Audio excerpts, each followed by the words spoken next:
Are we going? Oh.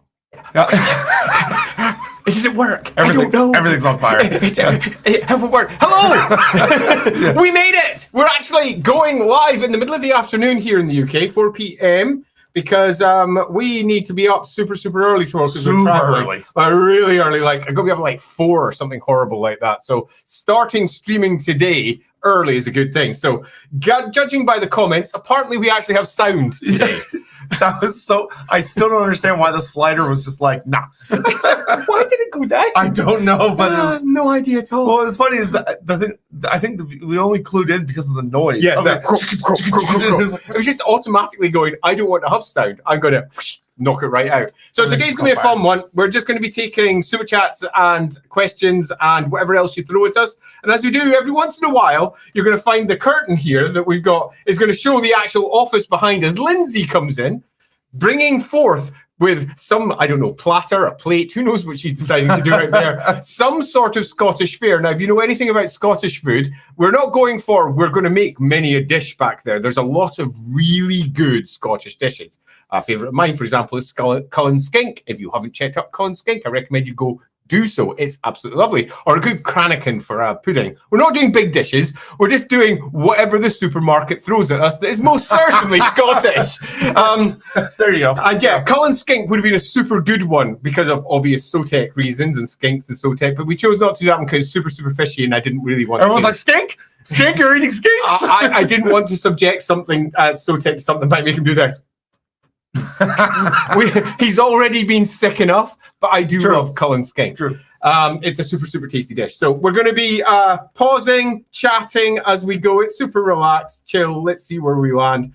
Lindsay is going to throw something. It'll almost certainly mostly be chocolate in this direction because we have quite a lot of chocolate. And it's also fair to say we are definitely having at least one, if not more, deep fried goodie coming in. It's on order right now from a local chip shop that's going to send it on in, and we're going to try. Well, Sotek's going to try. I can't eat some of this because it's so sugary. Oh, great. And it will kill me because I'm diabetic. Sotek's going to be eating them as we make our way through the course of this stream. So, and I want to be clear, I'm going to be tasting things, not eating them. Those are two different things. It's also worth noting, well, most of these would be worth eating. I mean, who doesn't like shortbread? Well, shortbread is good. Shortbread is good, yeah. So I've not necessarily gone for the brands that everyone might expect because they weren't necessarily in the shop when I went there. I just went with what I found.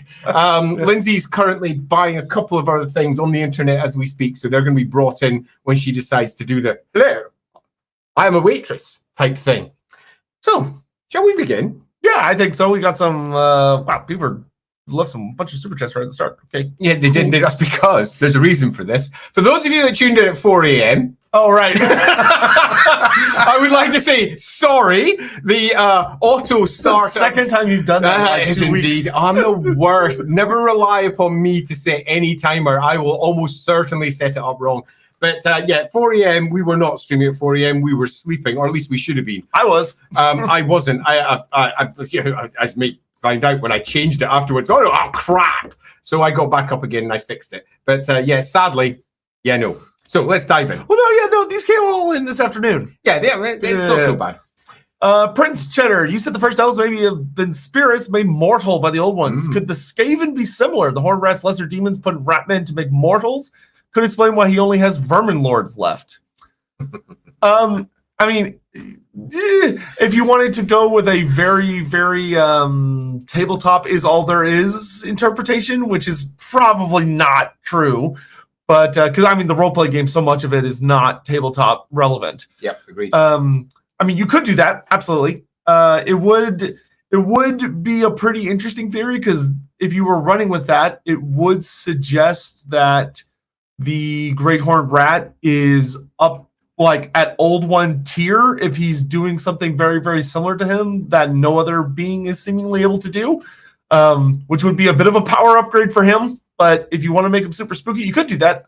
I don't think that would be the case, but you know, you can run with what you want. I broadly agree. So the elves' spirits from Old Ones is nothing more than a supposition, which makes sense given the world that we already have.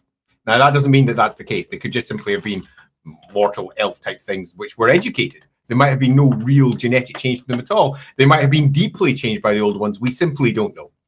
The spirits, however, does have strong supporting evidence in the background. As for the Skaven, the strong supporting evidence there is that they were probably created by corrupted elves. Elves? Where'd that come from? Corrupted dwarves and corrupted humans, possibly together, possibly creating different types of Skaven or not. We can't be certain. But they were probably corrupted in a process. And given what we know of the various species, it's very likely the vast majority were in fact just humans that were corrupted. And whatever dwarves may or may not have been there probably just died or some equivalent. Or maybe turned into rats. Who can say? Yeah. Rat men. Or there could have been just lots of rats that mutated and got big and turned into people. Turned to people, exactly. Well, we don't actually know the process. I think, though, that the Horned Rat using demons to do this process is probably deeply unlikely. Manifesting immaterial things into the material realm is not just hard, it's nigh on impossible. But doing that with, I hear somebody arriving with food. Oh, what do we have? It's the appetizer. We won't see. You'll need to come through the middle if you want to be seen. So what's the appetizer? Here comes Lindsay. I'm in my coat. She's in her coat. Oh, of course you are. Let me just take that one away. So what we start with? Tablet. Oh, we're starting with tablet. Now, anyone, it's a bit like fudge. What's this one like? Is it tablety or fudgy? It's tablety. Okay, good to know. Tablety. Okay. Okay, so if you don't know, tablet is basically pure sugar bomb in your mouth. It's a little bit like fudge, except it's harder. It's slightly more sugary. We're speed running a day's food. Yeah, go for it. This is pretty good. I love tablet. Me personally, I love it. Can't eat it. Here we go, tablet. That's very sugary. Oh, God. Yeah.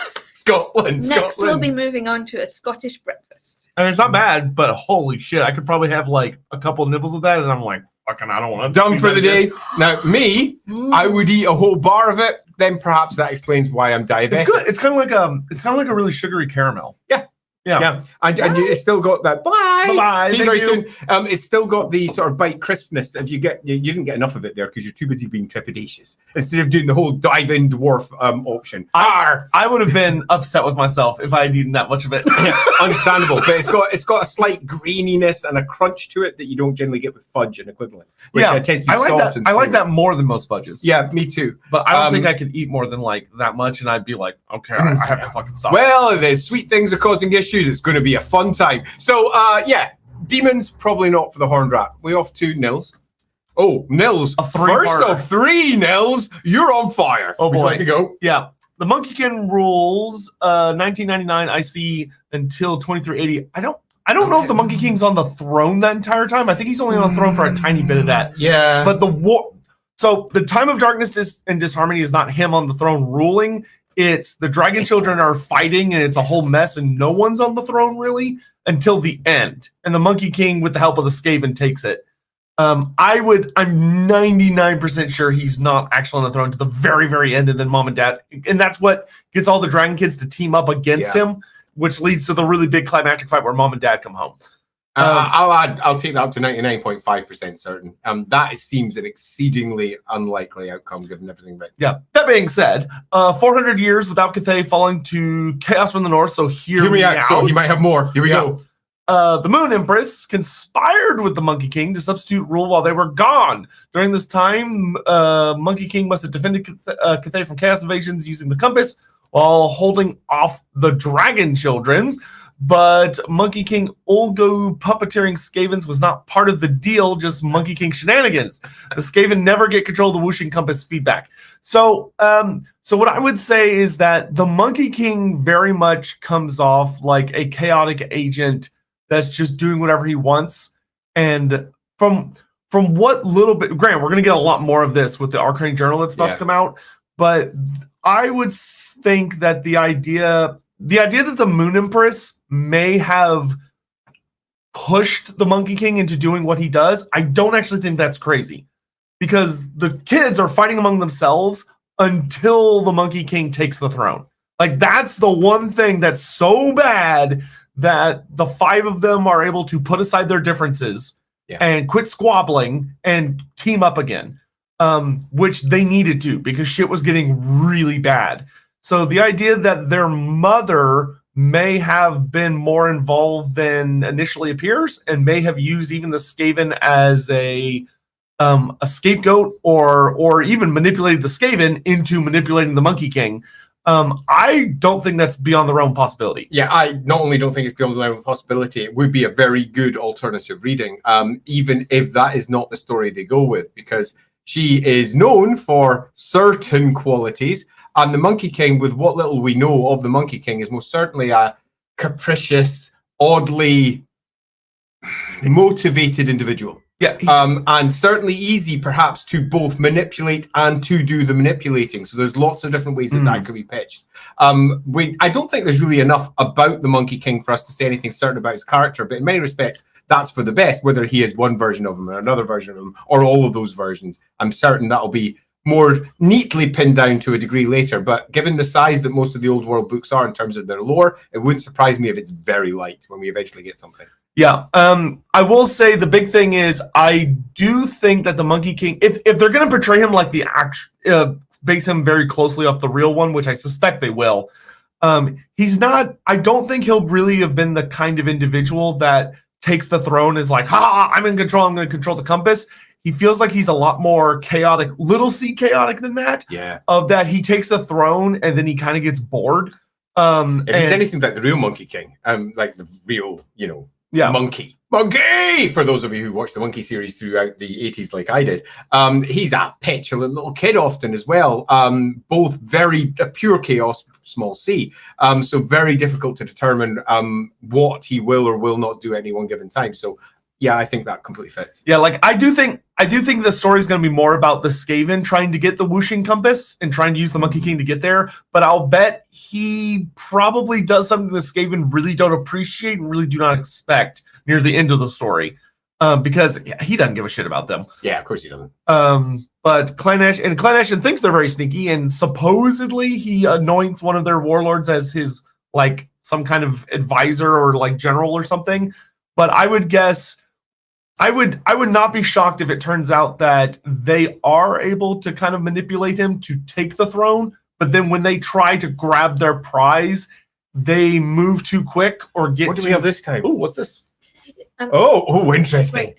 Right. This is a finer example of tablet. That looks like and tablet. This is actual. The last tablet. one didn't the look like last tablet. one was This too looks like fudgy. tablet. Yeah, this looks like tablet. Also, That's what tablet should be. Also on this plate is a tatty scone. Potato scone. Let me just lay it up there. A square sausage. The square also sausage called a Lorne sausage. Look, it's crawling in the because it's getting close to green. Too close to green. The butter. I'm having half this tatty scone, whether you want me to or not. Go. Because I love a tatty scone with butter. I made it Andy's way, which is to grid it with a knife so the butter soaks in a bit more. That's the way you have to do it. Oh, I love a tatty scone. Oh, I see the texture you were talking about. Completely. Yeah, that's the grainy texture I was looking at. Square sausage is a very Scottish thing. Square sausage has been exported all over the Commonwealth. You get it in Canada, you get it in Australia. This thing? That's a tatty scone. That's a tatty scone. That's a square sausage. Okay. Also known as a steak slice.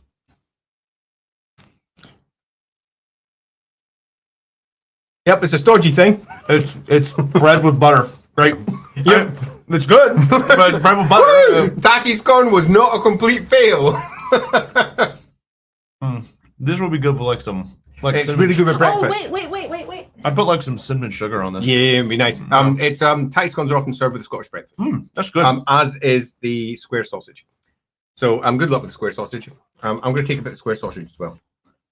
So texture, Bob. I did bring chili with me, which Lindsay did a great job with. She made a very unique batch of chili, but it was very good. It was very good. Okay. What have you brought? What's that? Tomato sauce. Ketchup for the steak.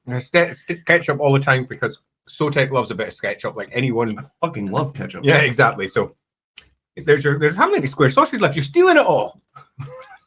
No, you can't leave bit with bites on it back. What are you doing? That's very funny. Genuinely hilarious. It's like when the kid eats something, you're like, no, you can't have that. Okay, so potatoes gone out of 5. Oh, like an easy 5. Oh, 5. Woo, for the potatoes gone. Tablet, too sweet for you. Out of 5. The real one? Yeah. The real one, I'd probably put it like a 3.5. Like as like a little thing. Sure. Yep, cool. Great. And square sausage. Here we go. Square Do sausage. we need more square sausage? I cooked more. I don't need more. We've got more food coming after all. Oh yeah, the sauce, the all important sauce. Yeah, it's good. Yeah, Probably like a 4. A good 4. Yep. So for me, square sausage is right middle of the road. Classic thing you might get in a roll in the morning, a nice square sausage in a roll. It's like a 3. Tablet for me is an easy 5. It brings up all childhood nostalgia. Your mother making tablet and breaking it up. Yeah, it's potato. Really? Yeah, it's crazy, isn't it? Potato yeah, scone. that is crazy. And a potato scone. Potato scones for me, I hated as a child. It was the sort of thing that my gran would give me, and I'd be like, screw you, I'm not eating your stinking potato scone. Now, I freaking adore them. They just work so well with so many different things. This whole thing is potato? Pretty much, yeah. It's got a bit of potato flour. So yeah, I know. It's like a piece of toast. Yeah. Let me get the recipe just so that you can have a look at it if you want. While we're chatting. So while you're doing that, I don't understand how that's potato. There we go. Boiled potatoes. Add a little bit of flour and mash to it, and away you go with the butter, and you're done. What the fuck? And then you toast it. And it's excellent. Well, you could, potato scones are great. I love potato scones. So no, it's not a hash brown. It's a it's nothing like a hash look brown. how thin it is. It's a potato scone, as we call them here. In the UK, scones often don't have raising agents. It looks, on the type of looks like a toasted piece of quesadilla bread, but it's a little thicker. Yeah, and made of potato rather than say corn. Yeah, and it's like a harder texture. Yeah. And works really, really well if you make it with butter. In my case, I always score the scone so that the butter sinks into it, because more butter melted into something is always a good thing for me. They're quite good. Yeah, they're pretty good. So, so far, potato scone is the winner. Let's move on to another question before we don't do any of them. Love that. Above that. So, yeah, the answer to your other question was yes. Hey, Perseo1512. Hello, guys. Hi. How would you make a Necromancer PC? How would he interact in a good guy party without being killed off? I don't know. Love to hear your eyes. Watch LAWhammer. So if you haven't done so already, we've not only covered the Necromancer stroke vampire stroke nasty person and how they can integrate into parties in ways that you don't expect. We've done it with spades. So there's lots of examples in there. But if you're looking for more general advice without the specifics, and I do recommend go take a check in LAWhammer. I don't want to spoil it for those of you who haven't watched it, but this is answered in there. Loosely speaking, you need to have a reason for them to be accepted. Yeah, that's it. Yeah, and there's lots of ways that can be done. How desperate is the situation, right? Like, and what kind of, and as far as necromancers go, they need to be a fairly palatable one. So it can't be a guy that's like wearing pieces of people, who's like very obvious. It can't be Kemmler, right? Like Heinrich Kemmler stands out very heavily. But, if it's someone that, they smell reasonable, they blend in well with society, they're not like Hellman Gorse where they look like, they've been in front of the sun. Did you get Iron Brew? Yeah, it's time for that. They'll bring that one out so that he can go, okay, that's definitely a thing I've tried. Yeah. Iron Brew is a Scottish staple. If you've never had Iron Brew before, there's an example of people online trying it for the first time. Some people equate it to other drinks. Some people just go, well, that's a thing that I've just drunk. I remember when Nathan Long came over and drunk it, he did this. Whoa, I don't know what I think of that. Put it down. Pure sugar, help. But I have my own bottle down here, which I'm about to go grab, which is 0 sugar. I will say I don't like it. But cheers. I get a proper bottle because I'm Scottish. It's I'm trying to think of how to describe it. Lovely. It's more sour than I was expecting. It has like a weird soury bitterness to it that I was not. I was expecting more of like a sugar taste. No, it's more like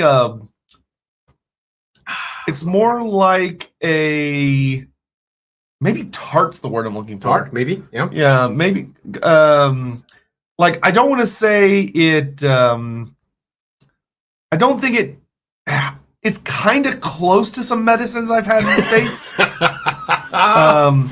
But it's not nearly as sweet as I was expecting. Yeah, Iron Brew's changed a little since the original 1910 recipe is the one I think that's currently the most common one. That's the pure sugar. Where it's pure sugar. This is the slightly less sweetened with sugar, sweetened with artificial sweeteners because we have a sugar tax here in Scotland. So the recipe changed slightly. That also means that this version is much cheaper than the sugared version. This one, for example, you can see if you look on screen. Where's my camera? Go back. 189 for a big 2-litre bottle, which is not too bad for British prices.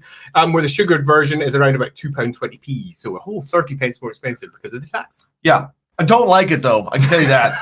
That's like a 1. So where on my side, I hated Iron Brew for most of my life. When I grew up, we used to get a delivery every week at the north of Scotland where I lived in a lighthouse. A lemonade man would come with a big, huge lorry just full of lemonade, and we'd buy 2 crates of different types of lemonade. We didn't go to a supermarket because at that point there was like one in the entire village which was nearby. And they would deliver not Iron Brew, as in made IRNBRU, but Iron Brew, BREWIRON, Iron Brew.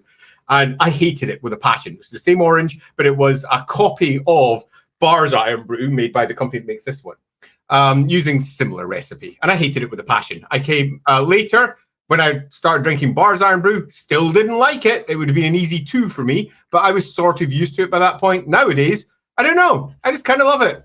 For me, it's an easy 3.5, 4. It's not my favorite drink by some stretch, but I still do quite enjoy it, particularly the extra version, which has a slightly different flavor. Yeah, no, I could never have that again and I'll be happy.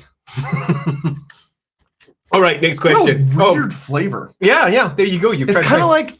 I've got a better one for you after. You're gonna enjoy this one. Yeah, it's kind of like a bitter Sprite. I don't know. It's very weird. I don't like that. It's Iron Brew, made in Scotland from girders. So to finish off with the Necromancer, the easiest way to integrate is to ensure that there is a reason that the Necromancer is needed.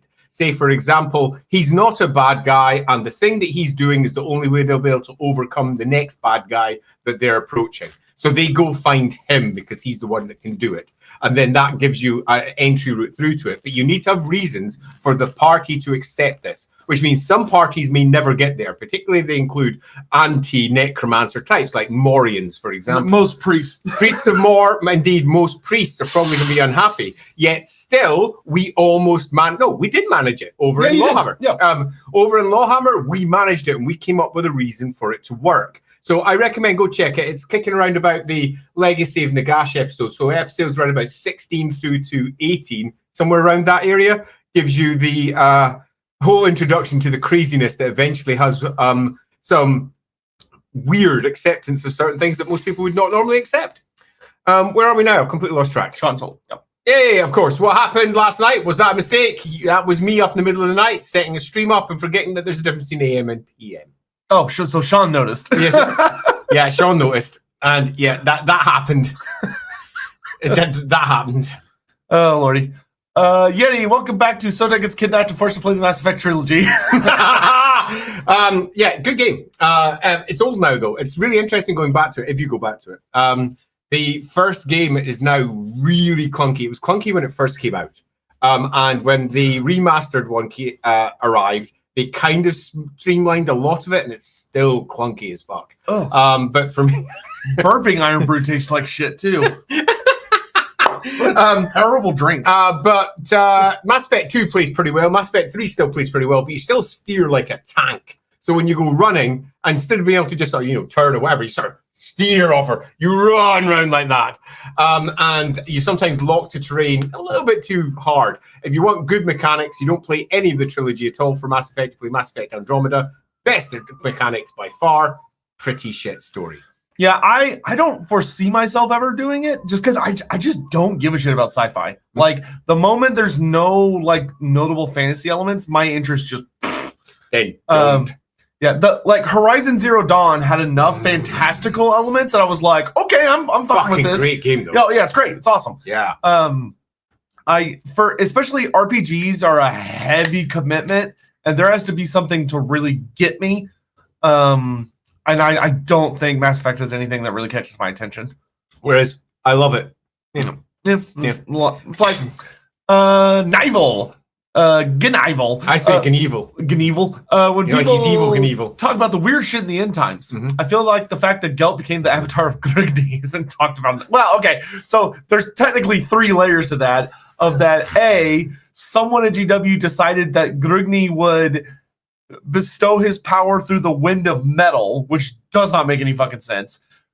B, that the wind of metal would go into the throne of power, which I can see that argument. Yeah, sure. But that it was so powerful that it breaks the rune of Azamar and pieces out. Bullshit, I say. And then 3, that both of the winds that first went to dwarfs, which was a stupid idea in the first place, but both of the winds going to dwarfs to then kill all of the dwarfs that had a wind and then give them to a human and an elf. What dumbass bullshit crap is going on here? Yeah, so when we did our streams on the end times, of which we've done 2, and we probably have to do another because we never really went very far with the second one. We covered a lot of the same ground, and then sort of moved forward half a book. And we didn't really do the whole thing, and that's to a degree it's because both of us kind of go. Yeah, the next time we do one, it needs to have a subtitle. Yeah, where it's like nice, the end times, clean, the incarnates, or the end times, the vortex, and we can go through each part because this bit is genuine bullshit. Yeah. I mean, it's one of those ones. I remember when I read it, I was like, "This is shit." Remember when people were saying, "What don't you like about Gelt?" I already didn't like Gelt, and this was a consolidation of why for many reasons. I'm not going to go into it in any detail because we're going to do that when LAWhammer YouTube channel reaches 10k subs. But what we have here is a character who is, and it's a good one. Hi, this is the first of our Tunics offerings. Tunics offering. Let's do a quick swap over. Let's get rid of the comment there. There we go. Tunics offering. Do you drop it down? It is a caramel. It's classic. A caramel wafer. Caramel wafer. Oh, it's a wafer. It's a wafer. This is a classic Scottish treat made by just Tunics. like a whole. Okay. Yeah. And you're going to find nothing in here that you don't go, oh, right, that's okay. Yeah. Look at it. I'm already excited. Yeah, it's a nice, easy one, a wafer. Yeah, it's a sweet thing. It's kind of what you expect. Yeah, it's exactly what you expect. Yeah, totally. So caramel wafers for me were the sweets that I would always get from, say, my gran when I would arrive to visit. And they would have like a little caramel wafer, take one of those, and I would eat it. And it would be that sort of weird little treat that you got when you occasionally went somewhere else, but you would never buy for yourself because there was other more exciting sweets. It was always that sort of thing that was a biscuit. It's very mellow. Yeah, it is. Yeah. It's exactly that. So for me, if I won't score it first. I'll let Sotek say his quick score. 3. Like Yeah, it's not particularly exciting, but it's not bad. Yeah, it's exactly it. And I agree entirely. It's a nice solid 3. But I know many people who fucking swear by these. And I have to put the stress on the word fucking because it's Scotland. I would rather it had peanut butter in it. A good Reese's example. Yeah, totally. And they absolutely adore them, and they'll buy them in entire boxes, and they'll just slowly work their way If someone through them. said that was their favorite candy to me, I'd be like, "You also play a human fighter in D&D." I can tell you're that person. A lot of people swear by them, and that's because they do what they do really well. If you like wafer and chocolate and a bit of caramel, it's exactly that, and it does it as well as you'd expect. Yeah, I like it, but there are things I would do to it to make it, in my opinion, better. I'd like if it was crispier. Like if you get yourself a good steak and put tomato sauce in it. What? Like if you got a good steak and put tomato sauce in it. I would never do that. I don't know what you're talking about.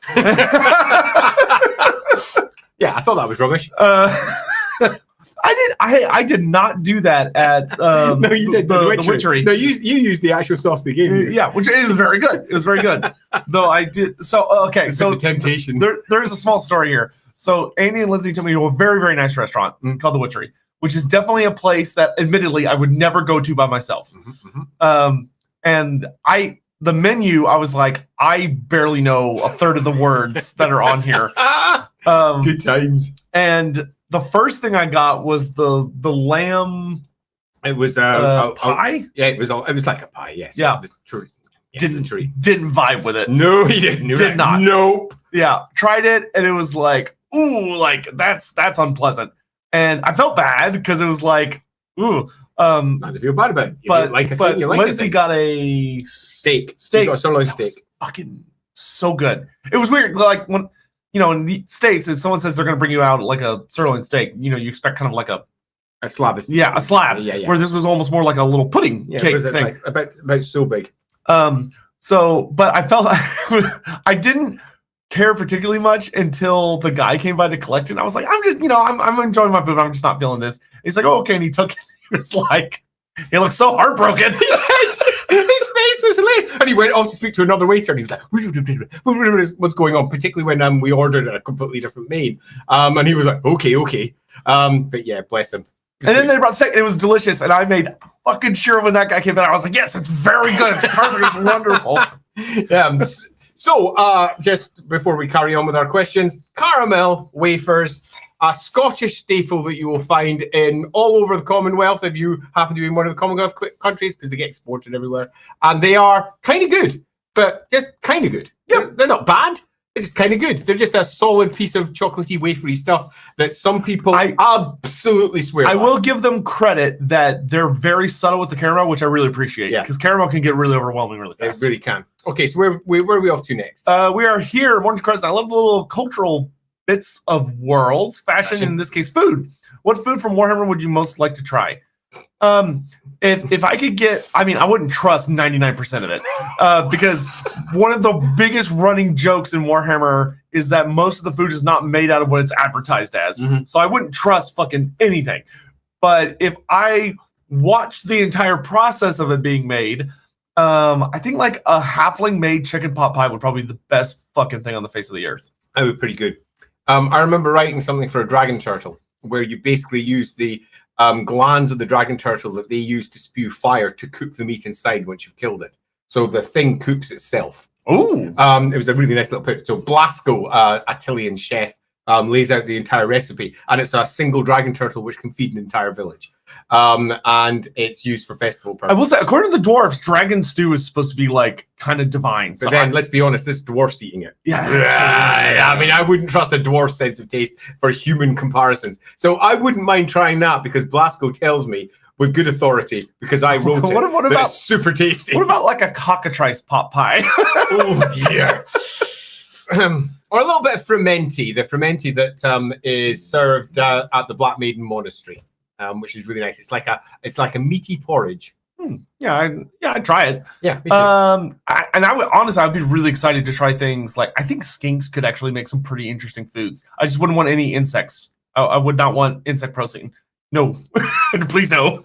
Biofoot, in your expert opinions, why do we only see L amino acids in Earth biology? What would it mean if we? What the fuck, Biofoot? I think that you would be looking at a Star Trek outcome where the civilizations and species of most of the Star Trek galaxy were seeded by a preceding species, as revealed in the Next Generation. They have an entire little plot line about that, showing why everyone's basically humanoid, why everyone's got very similar chemistry, and indeed you can even crossbreed under certain circumstances. And I think somewhat similarly, if that was the case, then I think we could start building some very interesting arguments for precursor civilizations, or alternatively, only certain building blocks work well for life. Yeah, if anything, it would just say to me that it's just the universe has tried X amount of combinations, and this is the one that worked, and it just continued to work because nature's kind of lazy. But I kind of feel like that's probably not going to be the case. Probably not. There's going to be life in many places across, not just the galaxy, but across the universe as a whole. It's almost certain. Only it was easier to check. It takes forever. Look at ever. Yeah, tell me about it. Watchdog, have you had any Battenberg? I haven't. So the answer is no, Watchdog. Right, that was an easy one. Thank you very much. I'll just say that for our stream today, we are only choosing Scottish stuff. If we ever do this again, we've got two other routes we can go down: cooked, more proper Scottish meals, or alternatively, British stuff. So we haven't done things like Jaffa cakes, for example, which I know he's never had. Jaffa cakes are bloody marvellous. The idea of not having had Jaffa cakes to me is just alien, but we haven't done that. We've just done the stuff that is uniquely Scottish. Oh, well, there you go. Fred Slipknot. Andy, please do more city building. Dong. I don't know what you meant, but map making streams. I love it. I'm really trying to make this work. Yeah. It feels to me when I read this one, Fred. Andy, please do more city building. Dong! Map making streams. Like a bell's hanging halfway through. No, I just like the idea that he wants more phallic shaped buildings. Phallic shaped buildings. City building dongs. He wants more Washington monuments. Love seeing your work, seeing your method. Lindsay, I like your tartan skirt. Well, we'll be sure to tell her when she comes back in. That's why she was wearing it. Shadishian, this stream is making me hungry. Are there any known old one artifacts / structure in the deeps? Yes. Tons. Yeah. I expect the fishermen have access to interesting tech. Yes. Yeah. Yes, they do. And I mean, the entirety of Tripyodal is down there. And there's also a couple of other sites noted on the geomantic web that have sunk. Like it's I hear someone arriving. Hello. Oh, it's my other daughter. Oh, hi there. Whoa. Nice to meet you. Your daughter. Sorry, it's my daughter. Yeah. Other daughter. It's Tunix again. Too, apparently. Okay, they won't see you. Should come around this way. Oh. And so you go around. Say, hello. hey, it's Laurie. This is my youngest daughter. Hi. Everyone say hi to Laurie. I'm a daughter. Hello. And we have a Tunix tea cake. This is the alternative. Lindsay adores these. She does. She First adores time these. experience. So you're saying if I bomb it? Yeah, she's gonna hate you. Okay, so I'm only here for one more night. I don't like Tunix tea cake. Calling it ahead of time. Okay, so it's marshmallow, biscuit. Okay, a little bit of strawberry in there, and chocolate covering. Interesting. Okay, it is not my cup of tea. Apparently, there is an almost equivalent over in America. So let's see if this pings on him on anything. Just got jump scared for one of your daughters. Yes, totally. I didn't So know the biscuit's at the bottom, and the marshmallow's the big bobble bit. Okay, So you just sort of bite into it. Yeah, take a bite. Oh, you didn't get any of the strawberry by the looks of it. That could be a good thing, though. I don't like strawberry. Oh, okay, well, that turned out well. It's not strawberry, it's strawberry sauce. So it's just like a sweet red sauce. It's decent. Yeah, well, there you go. So, out of 5? Probably 3, 2, 1. Are you trying to get me in trouble? It sounds like you're trying to get me in trouble. Yeah, just so that I can tell Lindsay that he hates her favorite treat. I'd probably say 3.5. 3.5? Yeah. It's not. So, for me, a tea cake, a Tunix tea cake is an easy. I'm pretty damn sure there's no strawberry sauce. 1.5. There should be. Because that's my second bite, and there's nothing to be found. There should be in there. I mean, I'd tear it apart if you don't want to eat anymore. Because there should be in there, God damn it. Here, I'll go in from the other side. You just got the crappiest. No, there's nothing in there. It's just crappy. Oh, there we go. Who needs strawberry anyway? It's good though. I mean, it's kind of like. I bet heated up that would be amazing. It's a s'more, essentially. It's very much like that. Yeah. They're super popular here in Scotland. And as I say, Lindsay adores them. There's no strawberry in a Tunix tea cake. There's no strawberry in a Tunix tea cake. I was wrong. Why? You're talking about those squishmallow ones. The squishmallow ones. See, I don't know. I don't eat them. I hate them. She eats them. Disgusting things. So yeah, she loves that crap. Not me. You can hear Lindsay complaining. That's like a really strong 3.5. Okay, so maybe even a 4. I don't know. I don't know if I'd put it. Okay, it's not 7 out of 10. Yeah, that's right. Yeah. Okay, so yeah, that works quite neatly. I for me they're an easy one. And I mean an easy one. Amadeus, dear lore masters, what is an Unchained Sienna's third career in? Oh, you can hear the immediate. Is she still under the aegis of the Articles of Magic? Can a PC become wit in Warhammer Fantasy Roleplay? What would a Wizard of Another Wind become as Unchained? Really curious about Shimon or Heist. So the easiest way to explain it is an Unchained Sienna has given into her addiction. She's completely fallen to the wind of Akshi, and she is full on addicted, and she's really dangerous to be around.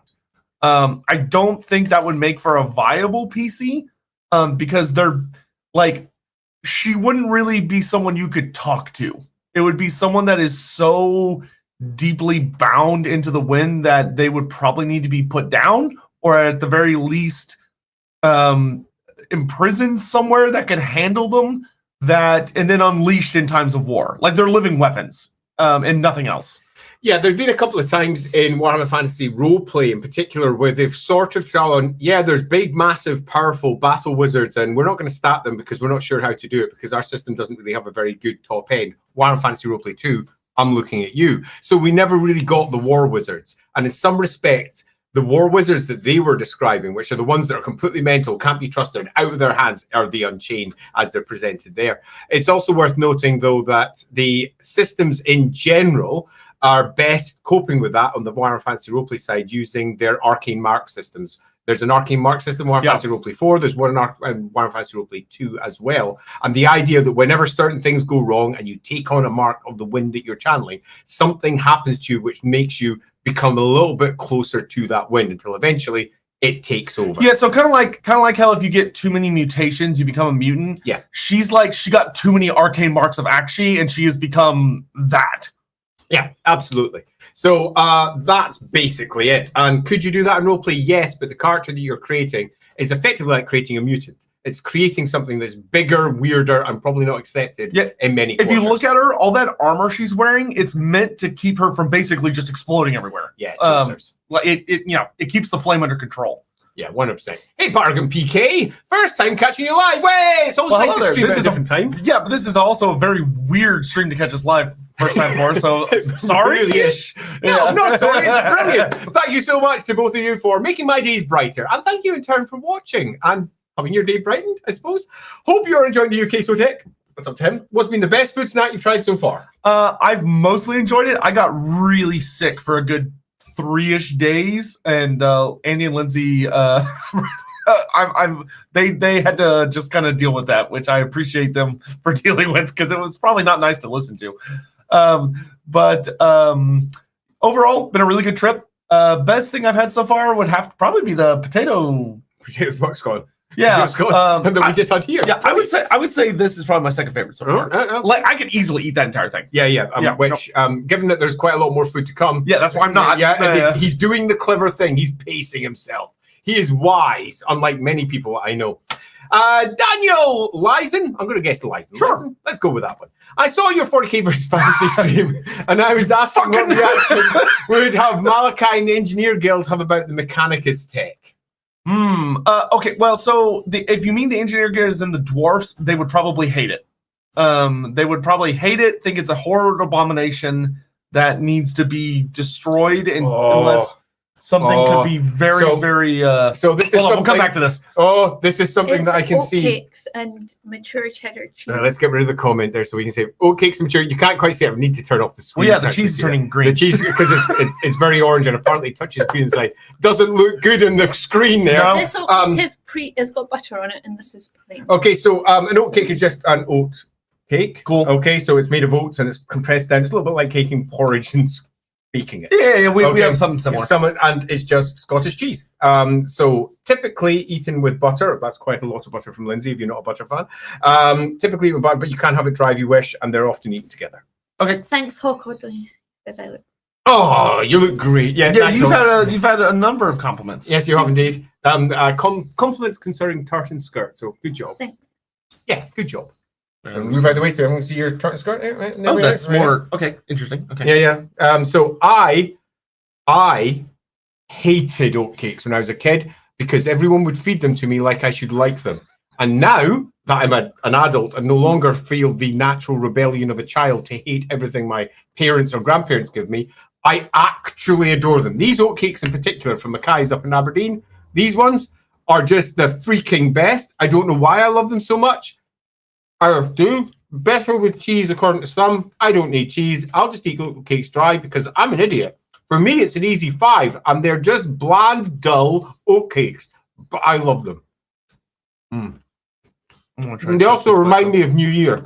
That crunch of cheese and biscuit together. I do recommend the two together if you want to get that proper texture of the bite with the cheesy bit. Well, yeah, I did. I just wanted to separate them for a second. When they get going and they're in your mouth for a while, they almost have a texture of a cheese scone. Almost. The cheese is excellent. It's interesting. It's kind of like you bite it, and at first it doesn't taste like anything, and then it like builds up to having a flavor. It's quite a nice flavor. Yeah. The cheese is great. The scone, it's okay. Cake, whatever. I don't know why y'all gotta use so many words. Why can't y'all just use simple words?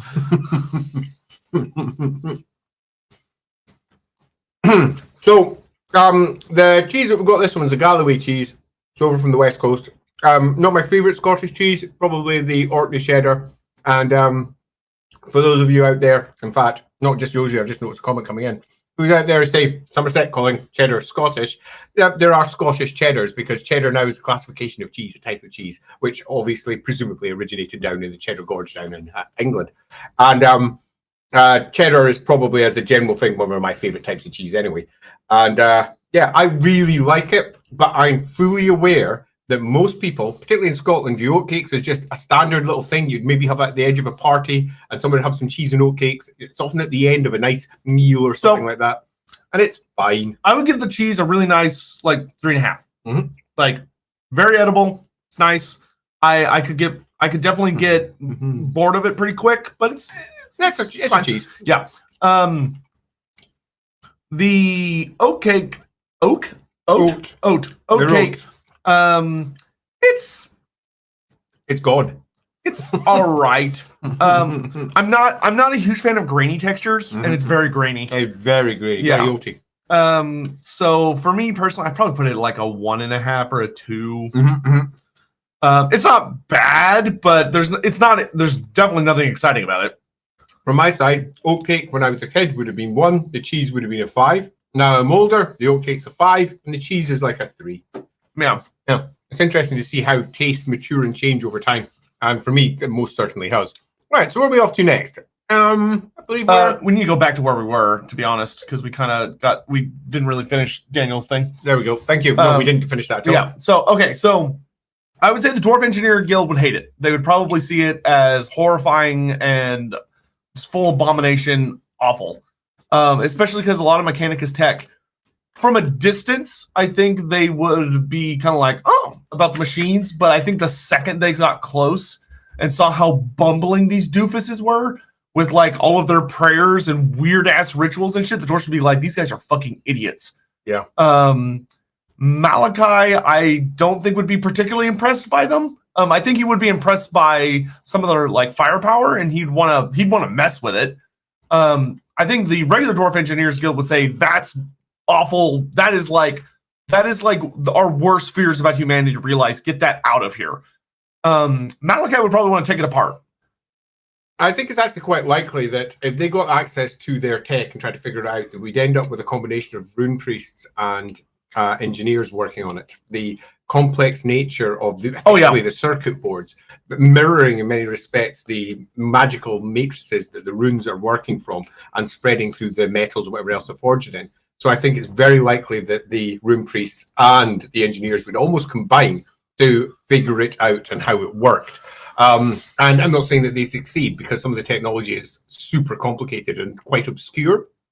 I mean, one of those things that they'd look at, and much like, pardon me, artifacts made by, runes made by, for example, their ancestors that they still don't quite understand, wouldn't surprise me if it fell into that. I don't think they'd have very much at all in the way of respect for the people using it, but the tech itself, they would be certainly interested. All right. A bit of okay, good boy, pat in my throat. They'd certainly be interested. Interested in figuring out how it worked because they could probably make it better in their view. Yeah, and they would definitely, I think, be absolutely horrified at any of the human components and be like, that needs to die immediately. Like servitors, chop, chop, chop, wrong. chop. Yeah, like the Mechanicus themselves, chop, chop, chop, chop. Yeah. What the Mechanicus have, that's worthy of study. Yeah, I don't think anyone in the Warhammer world, except for the Chaos Dwarfs and certain elements of and the Skaven, would look at the Mechanicus with anything but just like that needs to die. Hey, Cameo, we already answered this one. So, any named Warhammer dishes you'd want to try that were real, assuming there are any, are more fantastical and hopefully not made of centaur milk? Oh, well, I mean, named? Unfortunately, we don't have a lot of great Warhammer cookbooks. That's not something... GW doesn't like to do things that flesh out their setting. They leave it to things like the roleplay guys, and the roleplay guys, in my experience, haven't done a lot of cooking-focused stuff. Which is a shame. I did in a lot of fan material I wrote, but I never really put any of it into the books. I did do things like Frumenti, as I mentioned earlier. That popped into the Monastery of the Dark Maiden. I generally, whenever I made something new, tried to add at least one music thing, one poem, one piece of food, something that added some cultural relevance and detail to it. But actual proper recipes I haven't done yet. Yeah, so it's one of those things where, like, if you gave me a list, I would definitely pick something out, but nothing really jumps out at me. Like, the only thing that I can really think of would be, like, certain kinds of, like, the meat of certain animals, but... Yeah, cool. Okay, moving over. Where were we? Because I was looking at the other one. Jonathan, yep. That one. There you Thank go. you, Jonathan Scott. Has Sotek had authentic haggis yet? No. But supposedly some form of it will be appearing today. And we've gone for the best type too. Hi. Oh, I wonder what it is this time. Right. Okay. What do we have? What do we have? What do we have? need to pull the curtain back and maybe eat off this table. Oh, dear. Okay, no, we got space here. Okay, You can bring it we're in. not sure what this is. We think it might be chippy sauce. Not sure. We got what chippy it is. sauce. Holy shit! That's an It might be Edinburgh news. It might be gravy. Oh, here comes the. Here's your curry sauce for you, Andy. Okay, We knew that you can have chips. With I can't curry have chips sauce. yet. So what do we have? This from the is chippy? a white pudding, White which pudding? is like the vegetarian sort of sister of haggis. So a white pudding first, which is a very oaty pudding. Okay. Yeah, it's still made. This is a jumbo haggis supper. Oh, and a haggis supper. Now, I'm going to be eating this, even if he turns his nose up and goes, And Laurie has brought a deep fried pizza. deep fried pizza! Absolute classic. Here you Oh, go. Jesus There might Christ. be Brown more, sauce. just a warning to pace yourself, there may be more chippy food in the staying warm in the Okay, so oven. it's worth pointing this out for those of you who don't know. Edinburgh has got its own type of sauce that it uses in all of its chippies. When I came down to Edinburgh for the first time, someone said, "Do you want salt and sauce with that?" I was like, "Yeah, It's brown sure." sauce with vinegar. And it's brown sauce, brownie type sauce Watered with down. much more vinegar, and it's its own unique thing, which I'm going to bring out so that we can at least I can't touch it very much because there's too much sugar in it. Oh, but it smells of my childhood when I first came to Edinburgh. First time, man, this is more chippy sauce.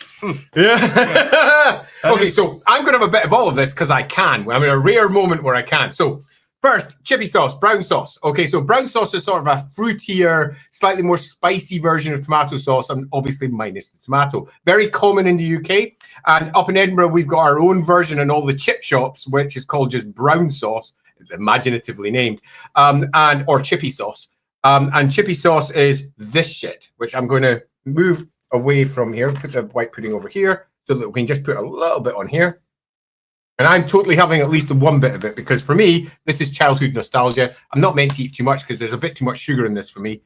But I kind of love it. I figured I'd bring out the fourth, the last savoury chip shop delight, which is I love chippy jumbo sauce. sausage. And a jumbo sausage. Nice, I've nice. got that. We have so much food Warhammer. here, it's Chris Warhammer. actually Now, ridiculous. someone in the comments put vegetarian in Scotland because I refer to the white pudding as vegetarian. It is not vegetarian. It's just that white pudding is made with oatmeal and suet and no blood, and black pudding is made with oatmeal and suet and spices and black blood. pudding. It's basically So it's not it's actually not a vegetarian. bloody black pudding, which is ridiculous. I love a white pudding. It's I'm really gonna have good. one more chippy sauce, just because I kind of have to. Sotek does look terrified. Look at his face. We've been I over have this a- can I yesterday. have a It's sausage? the thinking face. It's the thinking Can face. you cut me a bit of sausage? I can just tear off a bit of sausage. I'm not really supposed to have this because I don't eat gluten. Whoa! What happened there? It's trying to take a screenshot. Try to take a screenshot. Let me just get rid of that. There we go. This is mentally one of my favorite types of sausage you can get, and they're just unlike any other I sausages. was about to put it back, but you don't like it when I do that. No one else in the He world doesn't likes like this. it This when is I take a basically bite and put the food this back. I requires don't know all the why. tomato sauce in the world to be good. You say you don't know why. Yeah. Yeah, she did. What a mystery. What a mystery. It is a What a mystery. I'm glad you So, understand. chippy sauce. Did you hate that? Certainly didn't like it. I love chippy sauce. It's Can you When I open me a first- bit more chippy sauce because I need some for my. When I first came definitely to strong Edinburgh, vinegar. it's very vinegary. Yeah. When I first came to Edinburgh, I couldn't stand it, but every single chippy had it, and people, whenever they locally bought salt chips, always covered in it. So whenever I had a chip for somebody else, it was on there, and after about maybe 2 or 3 months, it was just the standard that I had here. Bring up Jeff Batchelor's comment. Jeff Batchelor, I can't quite reach. I got it. You got it? Cool. Oh, wow, crap. So Tex said yesterday that every time he's come to Europe before, he's lost weight, and we were like, challenge accepted. You'll notice that I'm tasting each of these things, not eating all of these. So things. I'm going to have a bit of this as well. This is white pudding. Okay, so it's a chippy one, so it's covered in. Why do I have these? If he's just just tear bits off. Okay, so white pudding is a very mealy center, and it is generally best eaten with a lot of tomato sauce, as far as I'm concerned. It's kind of like a slightly mealy sausage, and an OT one slightly. Works best by dumping it in tomato sauce or some equivalent, if that's your preference. It's just sort of hot and warm and mealy. Yeah. This is kind of, for me, comfort food. I didn't have this until I came down to Edinburgh. So I had my first white pudding when I was about 20. The taste isn't horrible. I don't like the texture terribly, but... You're going to hate haggis. Oh, I bet I will. I shouldn't have this tomato sauce because it's not the reduced sugar one, but I'm having a bit anyway because white pudding without tomato sauce is wrong. Don't hurt yourself. Oh, I've taken pills on purpose.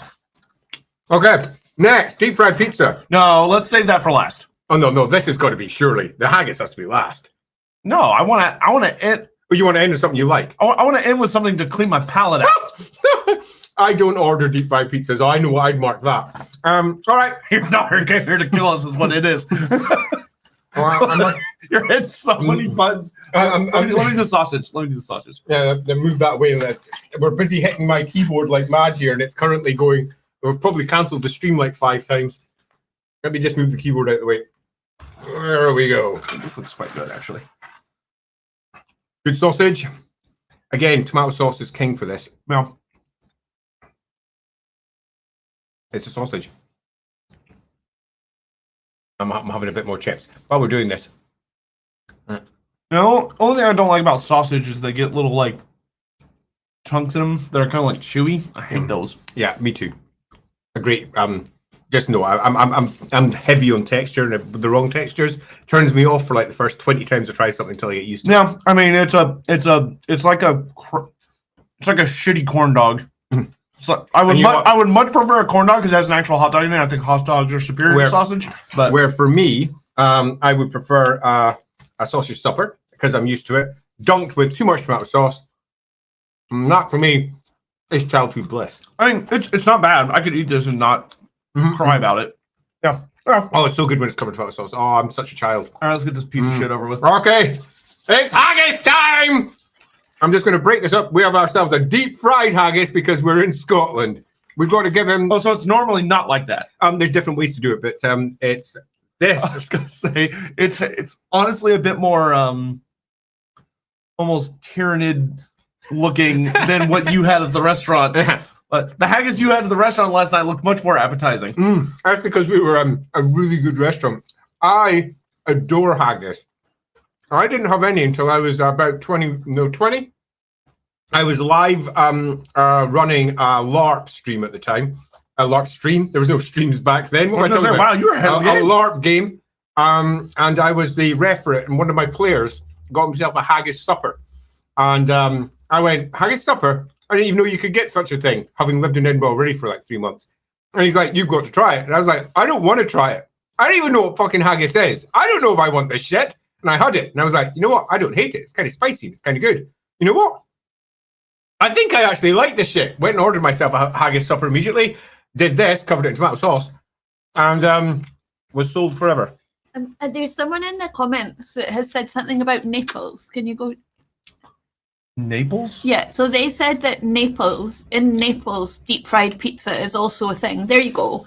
The reason it's a thing in Scotland is because most of the fish and chip shops in Scotland were opened by Italian immigrants from the 19th century onwards, and then there was a big upsurge after World War II. The reason they became so popular in Scotland in the 50s and 60s was because their ice cream parlours opened on a Sunday, unlike the Protestant Scottish ones that did not. Correct. But yeah, we have deep fried stuff in Scotland because of Italian. So I will say that the haggis doesn't taste like absolute horrible flaming garbage, which is what I expected. Yeah, based on what I've heard it's made out of.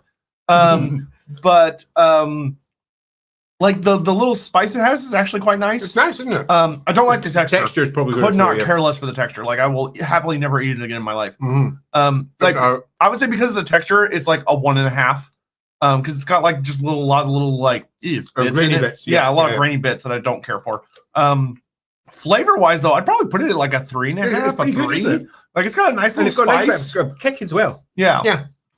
Peppery kick. Yeah, it's not bad. Yeah. It's not bad at all. So for all of you out there wondering, what does haggis taste like? The answer is It's better than the white pudding in my opinion. I agree. I much prefer haggis. Yeah. Much The spice kick is necessary in my opinion. Tear yourself off some ridiculous Jesus pizza. Christ. So not only is this a deep fried pizza, Chippies, as in chips upsellers here in the UK, always use the shittest, cheapest pizzas for this. Always. You know, This is like a Taco Bell pizza. yeah, it's really bad pizza. Ugh. And then they deep fry it, which gives it a bit more moisture, and that somehow balances it out. Not for me. This is terrible. I actually hate these. I mean, I can eat them. Yeah, like it's totally edible, but there's nothing nice about it. It's like the opposite of, say, for example, I don't like the grain in this one. I'll mark it down. This is just bad food. No, this is an easy 2. Like it's like perfectly edible, which is why it's not a 1, but like it's not good. The crust is quite crunchy, actually. Yeah, it is. The It's crust quite nice. The problem with deep fried pizza is you start it and you're like, nah, and then you finished it and you're like, oh, I appear to have eaten the whole thing. That's exactly what that is. Yeah. They are, for me, it's basically carb upon carb upon carb with a tiny sliver of whatever the topping happens to be for the pizza they choose, which is almost always a basic margarita pizza. Like so there's a pizza joint right next to, I won't say what it is because I don't want to like dox Andy. There is a pizza joint nearby that does like oven. Yeah, on big pizzas. Yeah. And the stuff we got from there, delicious, It's good. fantastic, Good pizza. absolutely incredible. Compared to this, this is shit compared to that. It's really bad. Oh my god. But we have to go with the deep fried options because we're in Scotland. So let's break these down. All right, It's a good thing y'all have to fucking walk everywhere. You'd all be dead otherwise. Yeah. I don't get chippies very often anymore. Used to a lot when I was a kid. It makes me wonder how I got fat. So let's go through them. Sausage. Oh, I would say like a good 3.5. Oh, white pudding. If it was like a actual corn dog, it'd be a 5. Yeah. But like, yeah, White pudding. 1.5. Good. Haggis. 2. Pizza. No, haggis is 1.5 because of the texture. Yeah. Flavor is like a 3. So average that about 2. Yeah. Yeah. Cool. Okay. Well, not bad for haggis. What else have we got? Chippy sauce. 1. Very vinegary. Yeah. 1. Don't worry. A deep fried pizza. Will we cover that? 1.5.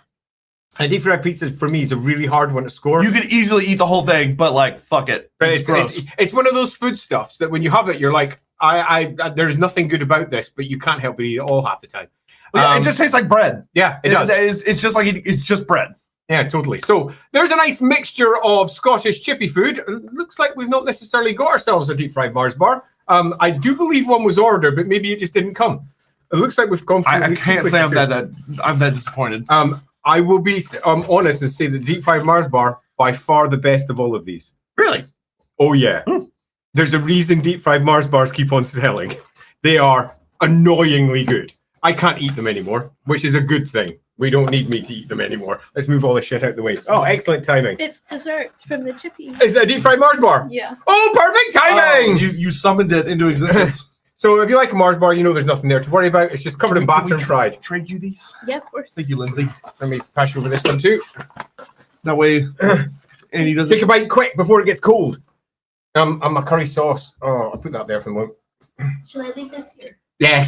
Where's the? Otherwise, the cats will eat it. It's yours, so just pick it up and eat it. Sort of it. Just bite. It's going to be quite milky. Your teeth will be better. Yeah.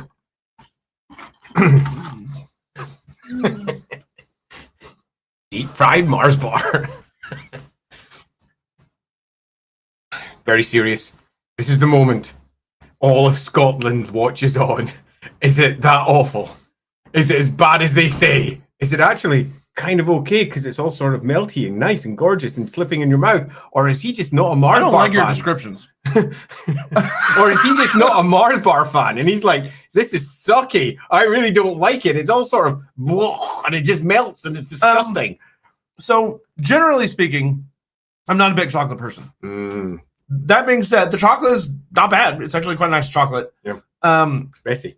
Yeah, I mean, everything we just fucking had is messy. Yeah, true fact. Yeah, no, totally get that. I probably. I mean, like, if someone were to come to me and be like, would you rather have a deep fried Mars bar or like just a regular s'more? I'd be like, please God, give me the s'more. I'd probably give that like a 2.5.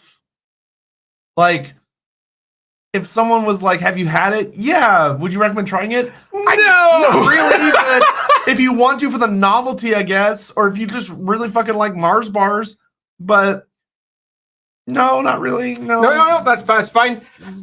I don't like them. For all I was bigging it up a little bit there, largely because I also don't really like chocolate much. I think if you're like, oh, a chocolate slut, but, you'll probably like that. To the point that I would never have bought a Mars bar ever. It's just not my sort of chocolate. But I remember the first time I had a deep fried Mars bar, which was really quite a long time ago now, about 20 years ago or so. And I was like, really, do I have to? In much the same way that poor old Sotek is having it stuffed into his gob. And I was like, I'll do it. And I was like, actually, I think I prefer this to a Mars bar because it was sort of melty and it was hot and it was warm. And I was like, you know what? I think I prefer that. But that's not saying much because I kind of don't like Mars bars. I would probably say the same thing. I feel like. Yeah, totally. But everybody's got their own preference. Lindsay, for example, who has literally just commented down in the comments, who does like a Mars bar, says, yeah, no, they are just bad. Yeah, I don't want more of that. Yeah. So go check out Mars bar if you don't know what's in it. For example, Pie Guy. And Mars bar is not just chocolate, it's chocolate, caramel, and what else is in there? Is that it? Chocolate, caramel, and it's so long since I had a Mars bar. No, I think I taste some of the I forget what there's something else they put in a lot of chocolate bars. It's kind of like a white substance that adds a lot of the filling. I don't think there's any biscuit in there. Oh yeah, that's what I was thinking. Yeah, totally. Right, let's pop that out. Let's go to a normal nougat. Comment. Maybe nougat. No, I'm not nugget. That's more Snickers has got nugget in it and peanut. Anyway, let's move back to our questions. Where were we?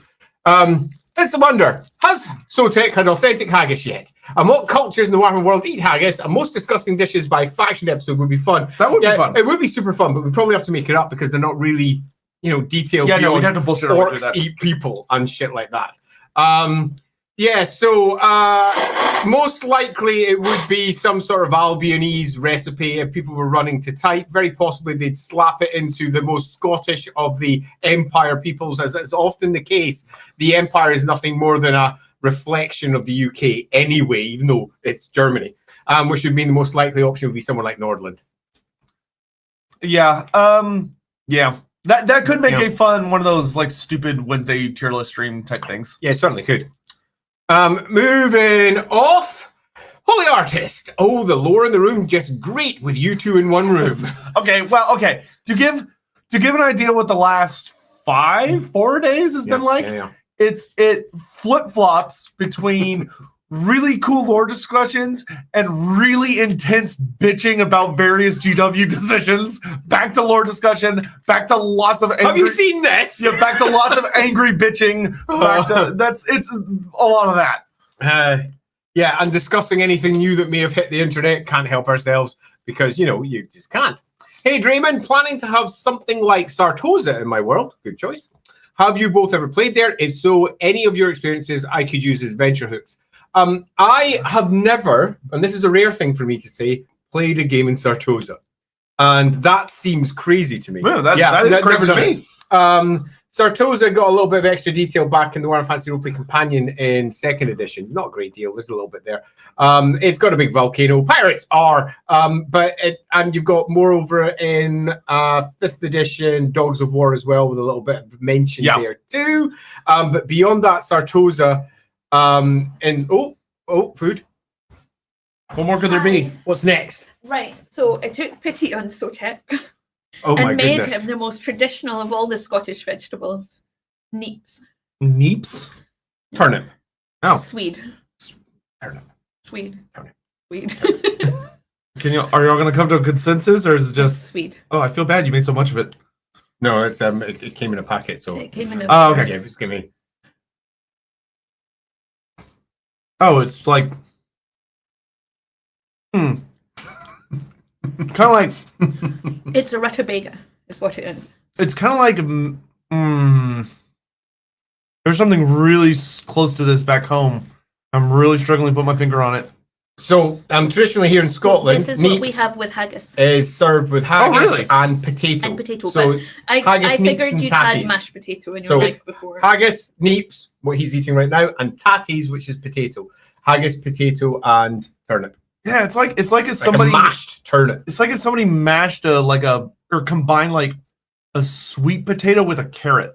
That's it's exactly very, it, but very it's not similar, actually a turnip, it's a sweet. Yeah, it's the sweet. It's the smaller one. No, it's the bigger one. I can't. It's a root vegetable. I'm gonna throw him a. To be fair, if she brought up something and you were like, "No, it's this very specific thing," you would do the exact same thing. 100%, and she's right to call me out. A on it. Swede is a rutabaga in Yeah. America. I mean, yeah, it's a thing. Yeah, so on my side, I hate it with a passion unless it's served with haggis and potato, and it's got butter mixed in with a bit of pepper, and then it just really zings and it's lovely. But other than that, I never touch the stuff. Everyone's got their own preferences, though. Interesting. And Draymond, what I would say is, first of all, thank you very much. From Netherlands, I'm guessing. Oh yeah, Netherlands. And for me, all Sartosa is super cool. It tends to pop up in unexpected places. Big ones I would actually recommend checking out is there's a pretty cool actually Sartosa scene in there's no trash can over here. I don't know what happened to it. Gone. I don't know. All the way out there. I'm gonna go grab it. Back in a moment. Okay. There is a really cool Sartosa scene in the Neferata book by I can't remember his name. It's part of the Masters of Death. It was supposed to be a trilogy, but it ended up only being a duology because they canceled the third book. But there's some pretty neat Sartosa stuff in there. And Sartosa also makes a pretty notable appearance in the Dreadfleet novel, which you can actually get as it does. a PDF from the Black Library website for really cheap. It's a really cheap book, too. Mm-hmm. So I really recommend checking those out because obviously those aren't roleplay experiences, but like Andy, I've never had a roleplay campaign take place in Sartosa. Mostly because I think for a lot of GMs it would be intimidating because there's very, very little official info on it. Josh Reynolds, that's who wrote the Neferata book. So I would check out those two books because Sartosa has had influence from a lot of really fun factions, especially vampires and dark elves. And also a lot of stuff to do with like Araby, because the Arabian Corsairs took over for quite a hot while.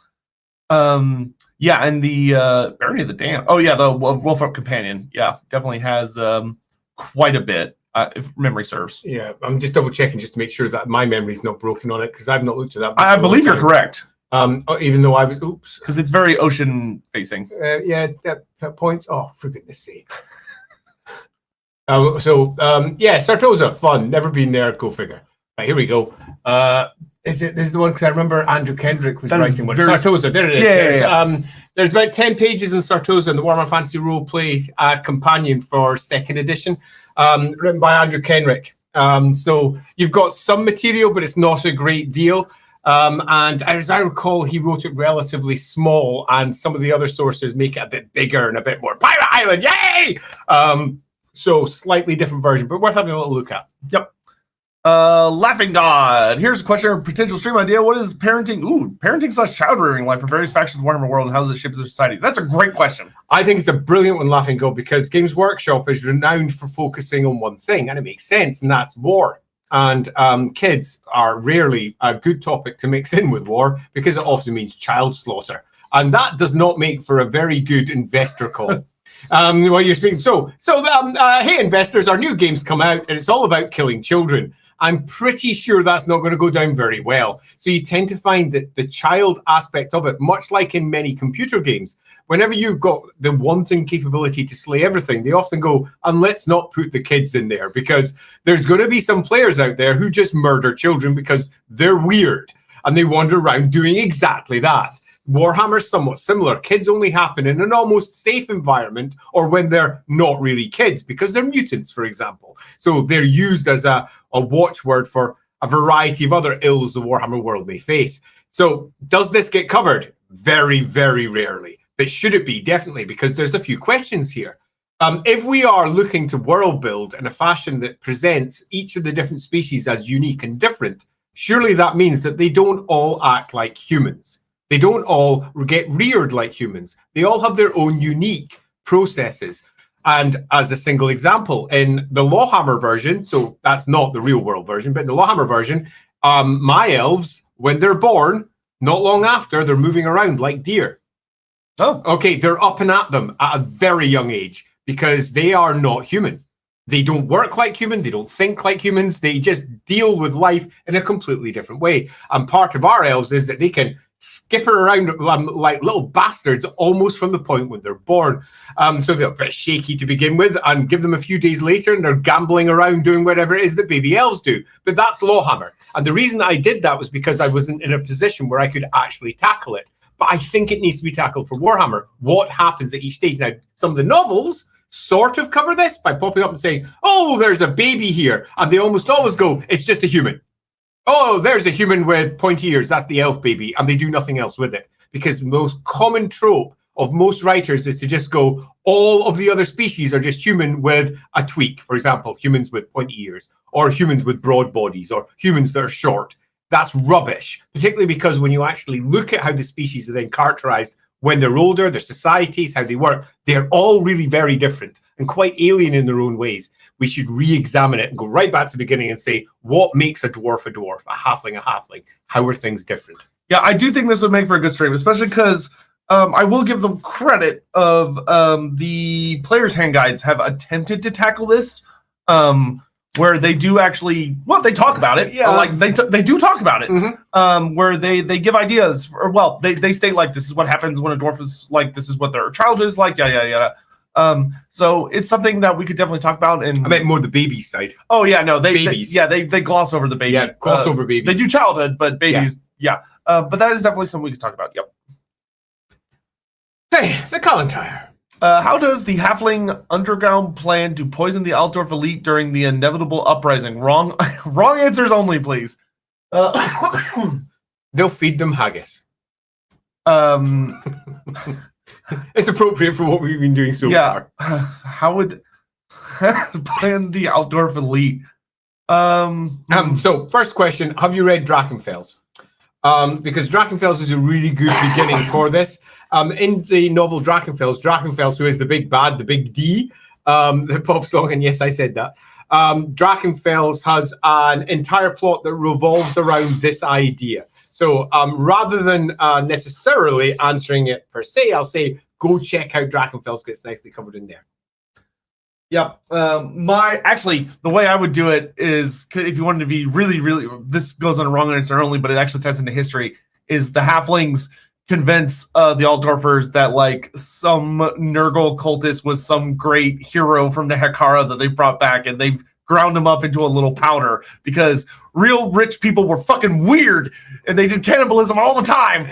Like to eat crazy crap, don't and they probably still do, and it's weird. Just to bring up Lindsay's comment, I agree. I think it would be more realistic of halflings having litters of babies with the associated psychology that would require. I agree. Elves probably having one, humans having 1, 2, rarely more. Elves halflings almost certainly having litters and living hand to mouth amongst all these children, and possibly breastfeeding amongst multiple women for each litter. I imagine most halflings can breastfeed for far longer than humans, or possibly can control when they breastfeed. They can, all of them perhaps, become wet nurses with ease. Yeah, that would be a good stream. We'll do that. There's lots of cool things that you could take in there. And dwarves, how do they go? We know that the vast majority of dwarves are born male. What does that mean? There's some significant cultural aspects that really need to be dived into. Antagonist. Hey guys, in the Afterlife stream you mentioned how demons can fancied elf souls. How did Malekith manage to just get their own chaos unscathed? So it's worth noting he didn't, first of all. Yeah. Malekith was really fucked up when he got back. Yeah.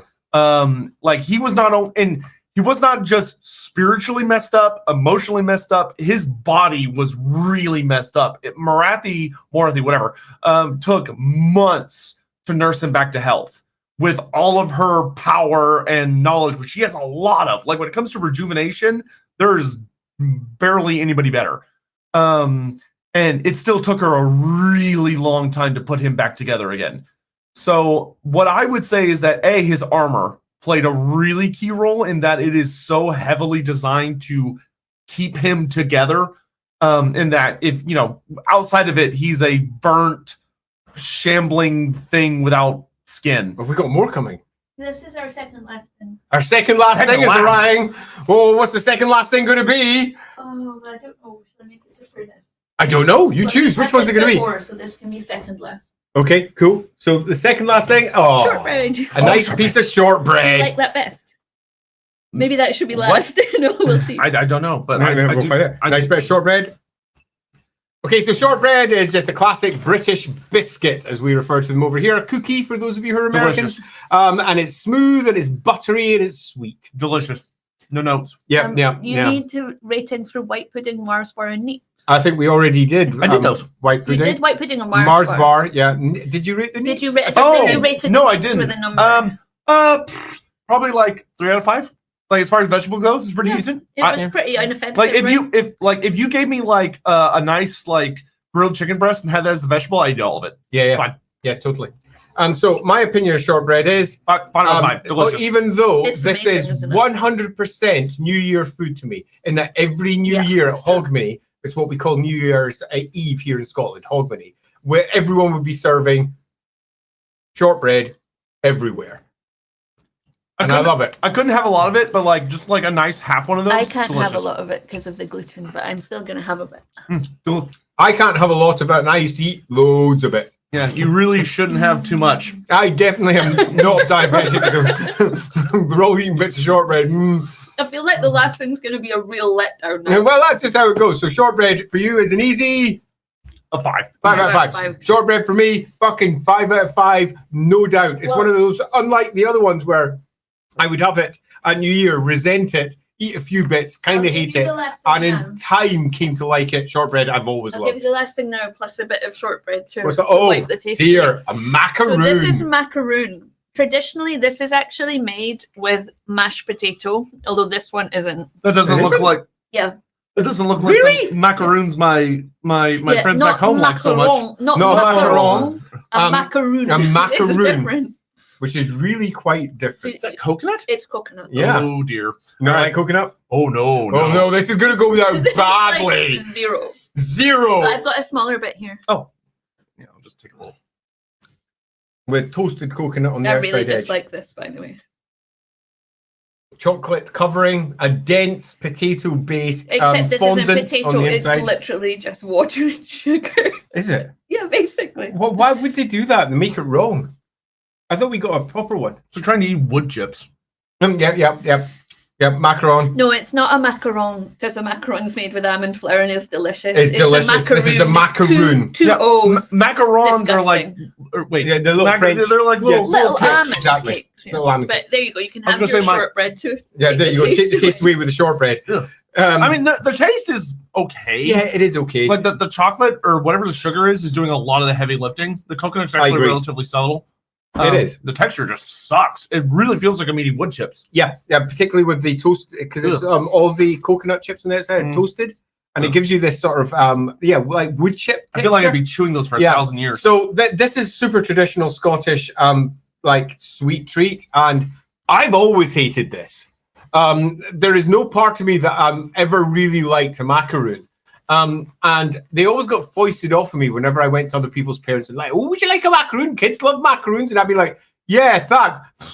Yeah, thanks for the wood chip tasting coconut thing. And I think that macaroons are single-handedly responsible for more people in Scotland hating coconut than almost anything else. I just want to point out 300 fucking people showed up to this stupid garbage. I mean, who doesn't want to watch people eating macarons? No. Macaroons. So, no, the best thing, which is not going to be here on the stream, the best fucking thing I've had is that Andy got me a nice pack of the fucking white chocolate crunch bars. Oh, I miss them so much. We don't have them in the States anymore. We used to. They got rid of them. They're so good. They're so fucking good. They're my favorite chocolate bar also. It was rather amusing to hear 10 out of 5. he liked it. So 10 out of 5. I went and ordered him 10 bars and just got them to arrive at the house. The best thing was that me and Andy were talking about our favorite candy, and we didn't realize we were talking about the same candy because you were calling them something else. A dairy crunch. Yeah, dairy. Yeah. You were calling it dairy crunch. And I was like, oh, we just call it like.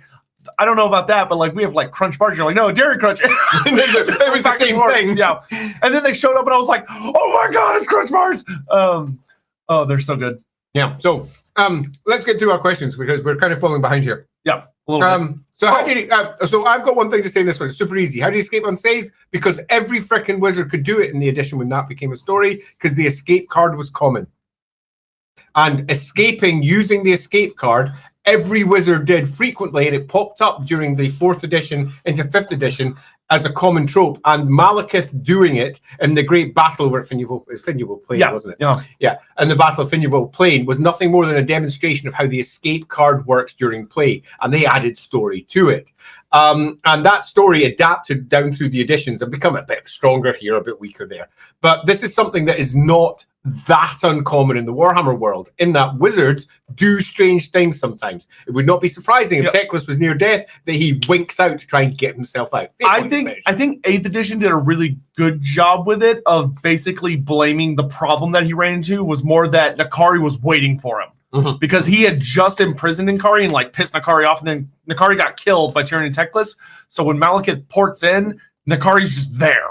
Because when Malekith walks out of the north, because he doesn't teleport back to reality, he walks back to reality. He's got one of Nakari's horn in his hand until he crosses the threshold.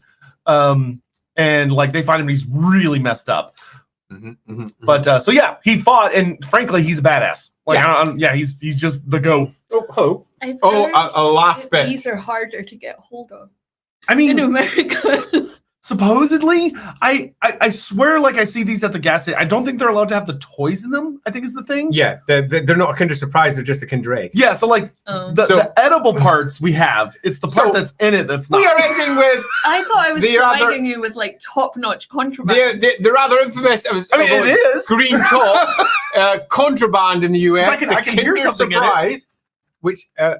You might be able to hear the rattle because it's got a toy in it. That part's illegal. Okay, so go get yourself a toy because you don't put toys inside food in America. We're over here, we don't care because, well, it's got a big, huge, massive thing on the inside which you're never going to have any problems with accidentally swallowing. Yeah, I was going to say, some idiot American, I guess, tried to eat it.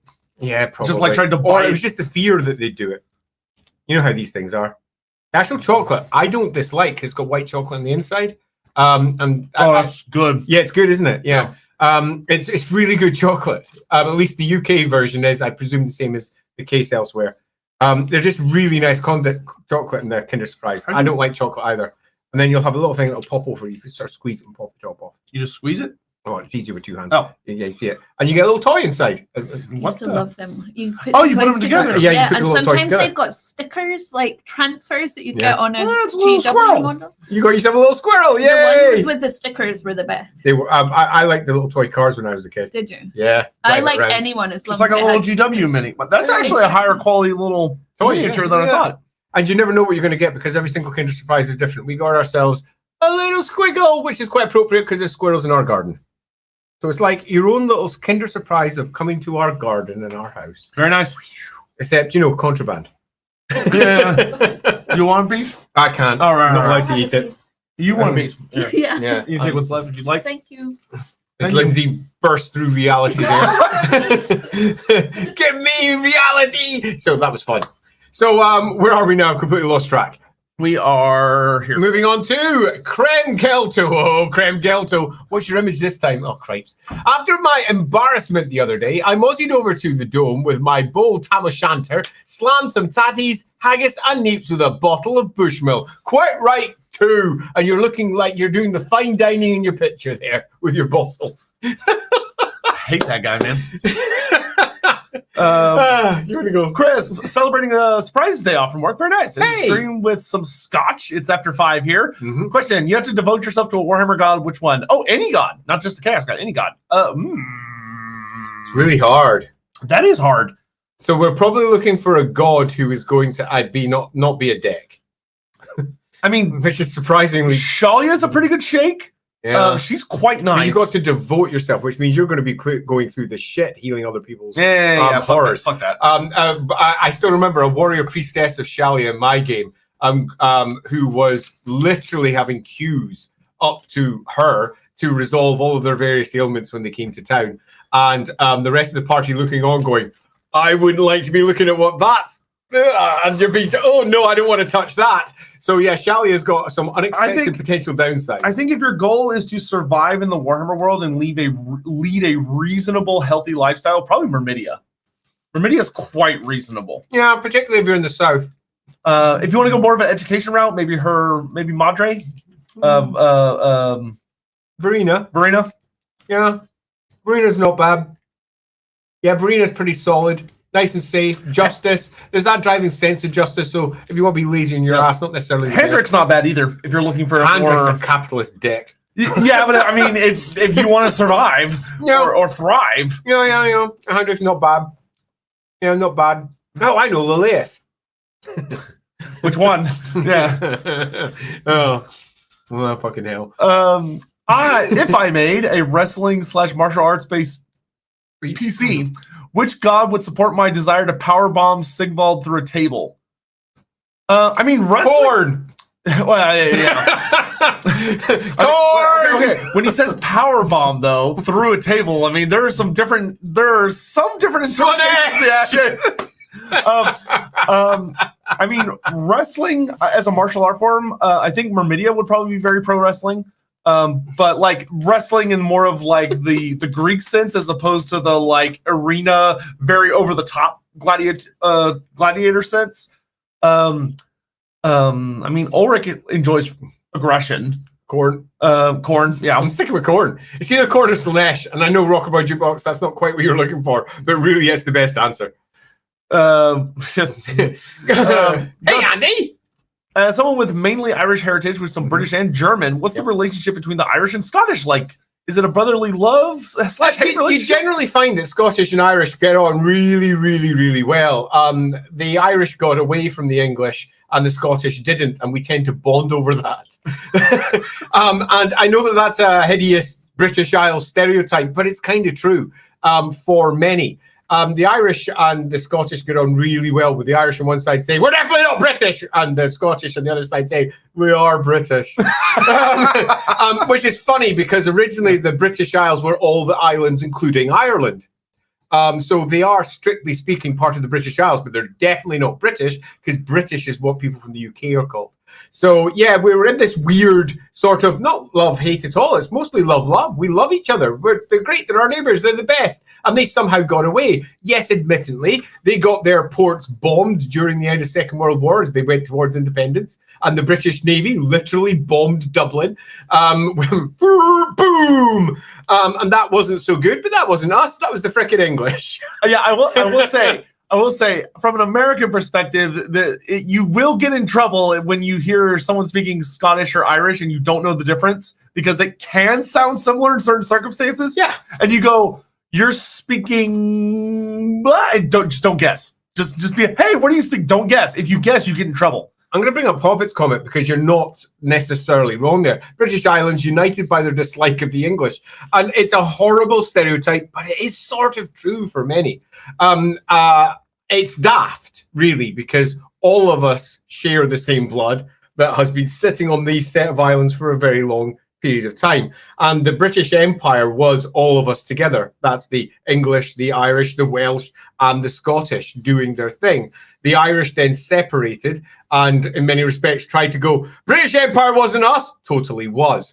And it often gets lumped upon the English as if they're somehow the problem. And often many perceive that, particularly up here, as if it's the truth, particularly when we've got long historical hatreds that have come from previous wars and previous times. And many people still hold tightly onto those things, particularly when they learn about them at school. Even the English is like the English, yeah. I had a conversation almost exactly about that when it came to politics. It's like, I hate the English. You are English. Why do you hate the English? Because of their politics. They're so much more right-wing than the rest of the UK. With the rest of the UK, and I was like, really? Northern Ireland? Often? But no, you're right. Left-wing, sort of. And then right, and then, it gets all very complicated. But Scotland's much more right-wing than many people try to pretend. But it's much more left-wing than most people realise. Sarmelian Blood Weaver. Weird question. What webcomic would you cross over with Warhammer? I mean, the only webcomic that I ever followed for a good hot minute, and okay, so it's not a traditional webcomic. I know what I'm going to say. For me, it was oh fuck, what was it called?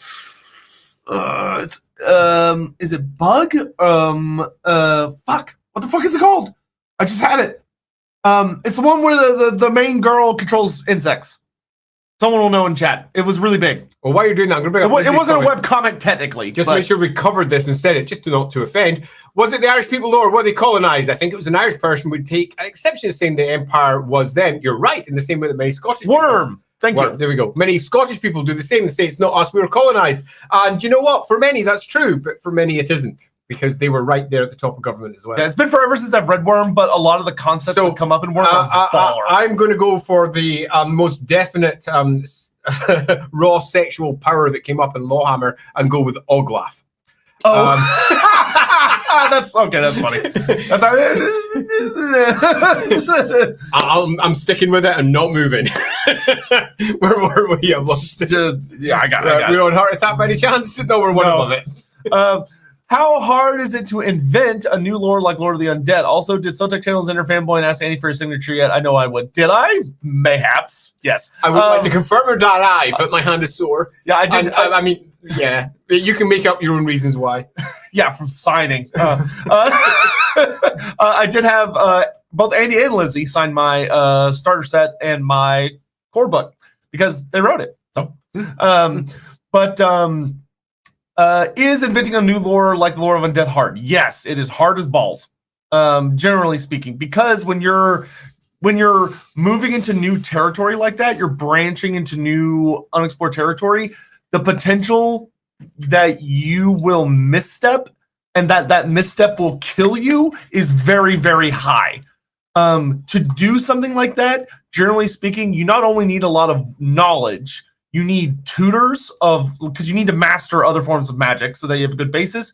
You also need resources so that you can have all the protections in place to make sure that when you inevitably misstep, you don't explode. Nagash, for instance, had a lifetime of training from the Lich Priest. He had some very good tutors with the Dark Elves, and he had an obscene amount of resources as the head of the Mortuary Cult, and was able to basically use and construct all the things he needed to protect himself, and to draw in new things that would allow him to experiment with magic. Now, there might be some goobers out there who are like so good or have such a natural inclination towards something that they create something new. Yeah. But for the vast majority of people, it's going to be impossible. Yeah, that. It's pretty much that. Yeah, that's lovely and comprehensive. There's nothing to add. Cool. Agreed completely.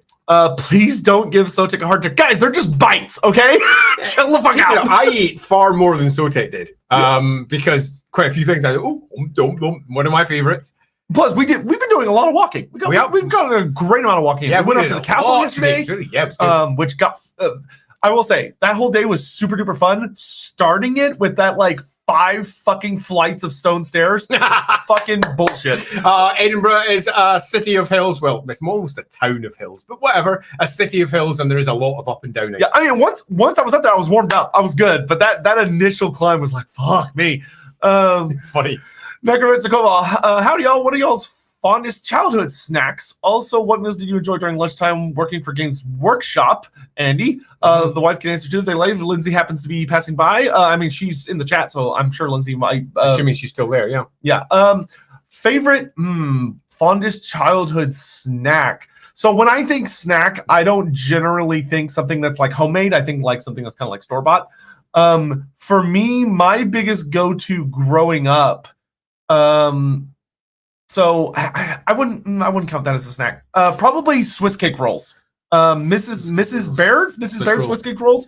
Those were amazing. They're shit now, which is really depressing. Because the company went under and got bought by somebody else, but they kept all the branding the same. But now they use lower quality materials, and it's not as good. It used to be like so good every time. Me, strong flavor crisps, whatever they might be. Pickled onion, for example, strong flavor crisp. Or, GW lunches? As for GW lunches, when I was, I'd often go to the Chippy. So here's one that you might. A little surprise Debbie's. a few. Yeah, I don't know why I said Spares. So Little Debbie, yeah. I will give you a favorite of mine when I was around Mrs. about Bear's bread. 20 that came from the chip shop, where I was always looking for trying to make something that was mine and different to everything else, and I liked. So I used to get spring rolls, classic spring roll, and they're deep fried because obviously I'm getting from a chippy. So deep fried spring rolls in a roll. So I'd have spring rolls in a roll with chippy sauce. This shit, okay, in it, and it's a lot of carb, but holy crap, did I like that? I can see that being very popular in like spring roll type stuff. Yeah, it zings it up. Not for me, but I can see that. Yeah, it just gives it such a zing of flavor. So yeah, I used to do that. Very cool. Dirthu's manservant. If Andy ever comes to America and needs to try Rocky Mountain oysters, I will tell you that I won't. But if he wants to, he can more than feel free. Well, if he won't, I won't. Oh, okay. Yeah, I tend to, I stick with what is known. I'll put my fucking foot down. If you want to use me as a shield, you can. I'm not touching oysters. I've had oysters. Oysters are okay.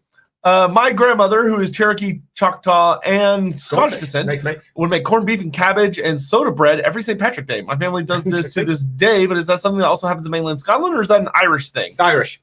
There you go. So that's Irish. The patron saint of Scotland is St. Andrew, strangely enough. Andrew, right here. St. Patrick is patron saint of Ireland, and soda bread and that ilk is far more of an Irish thing than it is Scottish. Oh, of course, there's people who make soda bread here too. It's just more of an Irish thing. I don't know what those are then. If they're not oysters, I have no idea what they are. Either. Yeah, I've never heard of a Rocky Mountain oyster. I don't know what that is. So I have no idea what it is. If someone could explain in the chat what a Rocky Mountain oyster is, I would love to know. How would a halfling judge Scottish food? Probably quite highly. Yeah. Halflings like food. Halflings love food, and it would be a variety of new tastes and textures. Also, depending on your version of halflings, the halflings that are inside Warhammer Fantasy Roleplay 4, for example, they've got a nice little detail about how they've got more teeth. They're for grinding and mixing. They're fried bull testicles. Yeah, that's gonna be a no for me, dog. Yeah. Wow, that's most certainly a thing. Love it. No. But then again, hey, I've just had haggis, and that was super tasty. So they would probably judge it relatively well. Lots of new textures and flavors that some of which they won't be used to. Chocolate is definitely a thing that's available in the Empire. Chocolatl, as it's sometimes mentioned, going back to the more sort of almost Mexican style version of pronouncing the word. But yeah, I think they'd be happy. Final flash flood. Congrats on sounding less withered today, Sotek. Every day I get a little further from the nurglings scrounging around the garden. Hope it's been a good trip, even despite it's been a fantastic trip. It's there's a lot of things like conversation stuff that obviously is like not super relevant to y'all, so like their private things, but it's been a really, really wonderful time. It's been super awesome. It's just been nice seeing my bud. Yeah, it's been great. It's been great. It's always really nice when like you think well of someone, but then you have to go hang out with them for a long period of time. And you're like, I really hope I don't hate them by the end of this.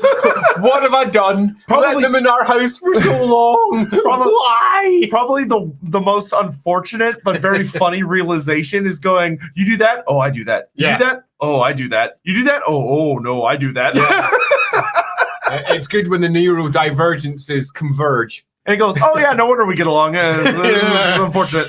Up Ted, back to kids. Did you see the film Abigail? I was a fan. I'm not aware of that. I feel like I should know that, but I'm going to go check it up. Mornington Crescent to make sure that I don't miss it. I haven't watched that. Huh. So the answer to that is no, I've not seen it. Is it good? Should I go watch it? And if so, why? Originally an adaptation of, oh, interesting. Oh, yeah, I'm going to go watch that. That sounds fun. The very fact that it was an adaptation of Dracula's Daughters immediately made me go, okay, that's a film for me. So I'm going to go check that one out. It looks fun. There you go. Let's see here. Pretty sure to clarify, my idea was more demons possess existing rat/men to become the first Skaven. Monarch invested a lot of power, weakening it within the realm of chaos, but paid off long term. So, interestingly, this kind of ties a little close to the idea presented in the Liber Chaotica of the succubi and the incubi, where Samael helped create a plan to allow demons to possess mortal bodies, but the key thing was it had a lot of fucking downsides. It's actually a precedent that's established within the setting that if apparently, according to the story, which you could throw out if you wanted to, of that when demons possess people, they're essentially sterile. They are incapable of having children.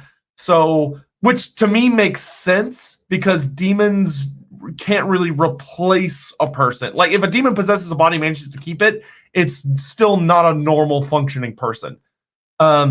Which, granted, how you decide to roll with that is up to you. I would agree that they're sterile, and if they did have children, they would be probably soulless, or there'd be something missing from them. But Skaven, Skaven are weird. So if you wanted to say that's why Skaven are so weird, and that's why they have some of the flaws they do, you could run with that. I think it's a big stretch, but like you can stretch anything you want to. Yeah. I mean, that's it, really. Yeah. The Callantir, in my hammer, ogres really enjoy pregnancy because it makes their bodies swell. It pleases them all and keeps their numbers up. They subsequently love children, except if they think they are too small. That's cool. I agree completely, Callantir. In fact, just the idea that pregnancy is something that they celebrate, get excited about. They're relatively, without being pejorative towards them, they're simple-minded creatures. And there are certain simple routes that they always follow. And pregnancy is big-breasted, big-bellied, big times. They're happy. Slap that beside a gigantic gut plate, and you're in a really good place. So, yeah, I think that there's definitely some really cool myths that you can have around the swelling and what it means, and having children and them coming out, and what that means. Yeah, I actually really like that, of the idea of like, their bodies start producing food. They're producing breast milk. The idea that, they're bringing another mouth into the world, and like that's, part of the Great Maw propagating itself. There's a lot of strengths there. There's a lot of strengths there. And I think they'll also be, because they're not stupid, which is a big misconception about ogres. They're just differently intelligent. But I could definitely see there being contests for whacking bellies that are pregnant to strengthen the childs that are within. And there's some realistic reason for why that'd be the case. Ogres, somewhat similar to orcs. The more you hit an orc, the bigger it gets. But the more the ogre eats, the more it takes in, the more it gets physical, the stronger their muscles get. And their stomachs they're not fat. They look fat, but they're bands and bands and bands of muscle under there. And that's going to be getting pushed and stretched as the baby ogre's in there. So you'd want to strengthen it up. So I imagine they do a lot of things that humans would look at and go, you can't do that to a pregnant person. You just can't, because that's wrong. And they're just happily bashing away, having the times in their life, celebrating in a way that most humans would see to be quite wrong. There's definitely a lot of really cool cultural details that you could build into there that makes the ogres very different to others and celebrates that they celebrate this as a good thing. I also would imagine pregnancy would have a lot of ritualistic meals involved for like certain stages. Yeah. I'm making sure you get the best, because you're almost feeding the new child within. Now, I imagine they would like jump up very high in the they eat first. Yeah, totally. So you're getting the big thing in, and particularly you can imagine one of the great chiefs, be looking to get the biggest thing into the woman. So she's going out on the hunt with them because they've got to take them down themselves. It's the whole point. So in some respects, you could see the peak huntresses often being the pregnant women, which could be a super different way of viewing how these things manifest. You've got to try and get into their headset, their mind, and go, how would they culturally approach this? And remember, they're not as fragile as humans. Yeah, no. No, at all. Exactly. 2000. Give me Arcana Lorebeards and my life is yours. One day. Yeah, one day. Yeah, we'll get there. Sotek's favorite food must be Cullen skink. Cullen skink is great. I love Cullen skink. It's all potatoey and fishy. But I don't think it's something that Sotek would deeply like. Probably not. But it's so good. Warhammer question / storyhook idea. Bretonnia Dukedom of Linus took lands from Musion during the War of the False Grails. I recall, most fertile and least cursed as well. Could these lords living there with ties back to Musion need to recover ancestral relics / etc. help deal with some plague that defies even the damsels to deal with alone? Also, shout out to Annie for doing work on my first Wolfra book. I picked up the Renegade Crowns. A long time ago. Great book. It's a great book. Renegade Crowns by David Chart. That was a long time ago. Yeah, sure. Yes. Yeah. I mean, the answer is just yes. Yeah, that would work very well. Yeah, I like that. So Survivor, it's really a terrible answer to your question, but I know, but it was a well-designed proposal. It's yeah. Sure. Philip Lipkowski, what would happen when dwarfs capture a Chaos Dwarf foundry? Would they tear down their machines as kind of a heresy, or no, they destroy it? They tear it apart. You might find that there is some renegade crazy fools who might try and investigate some parts of it, but the baseline is boom. Yeah, if there is even a moderately aged dwarf that is even slightly reasonable, he would be no. Only the dumbest, youngest beardling would even think of investigating it. Yeah, it's just no. Hey, Marathi! In my Albion, the main crop is swamp potatoes. Good old swampy. You want to try that? A buntata bug? Sure. In Albionese, or some spuds, as the Empire folk of Newland call them. Blights are common. That's cool. I dig it. Good old blights. Good old blights. Potato famines. Can't go wrong with a potato famine over in Albion. Yeah, I think that works really well. CEO of Necromancy. Always good to see you coming out of your big office. Hi, guys. Love your content. So here's a magic science question. With leaps in astromancy, with the photos of a black hole in a astronomy, sorry, not astromancy, and a solar system, do you think Azir wizards could also perceive these extreme distant bodies? Yes. So thanks to magic? Azir is an interesting one because Azir doesn't provide you with any ability to see celestial stuff better. It's not that sort of clarity of vision. Azir, the great clouds of Azir that spin through the skies, distort shit. So if anything, you could argue that they would be able to perceive black holes less well. That would make sense, right? But Azir is much more than that. It's the bolt from the blue. And it's also the ability to perceive the imperceptible, often the future, and that's how it's perceived. And it grants access to unexpected, hope-filled areas that you might not originally think would be covered by the wind itself. So I think that, would they be able to look up in the sky and see a black hole? The answer is no, but yes. And more, I think, importantly, when they are manifesting various celestial events, for real, Comet of Cassandra, some nonsense like that, I'm pulling it down, would there be, inside their great wealth of spells, some equivalent to a black hole? Yeah.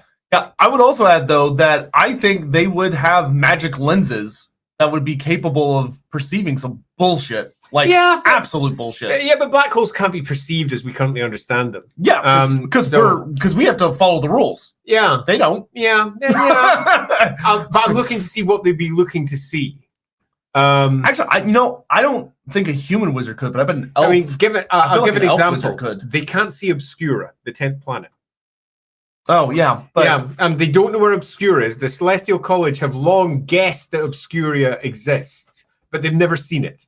And the fact that they can't even see the 10th planet in their own system suggests to me that the answer is, under most circumstances, no. Even the elves are uncertain of Obscuria, but they know it's there. So I think the answer is sort of no, but yes, in that there's always going to be some bullshit thing out there, like a crazy lens. An old one lens. Yeah, an old one, but definitely an old one lens or some equivalent that allows them to do it. So I could see that being the case.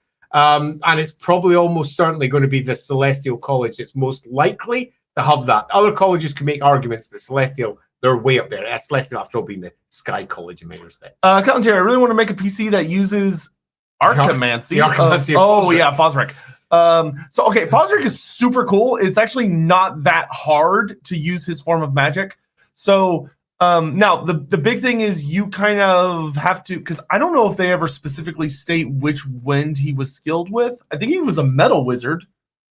I think.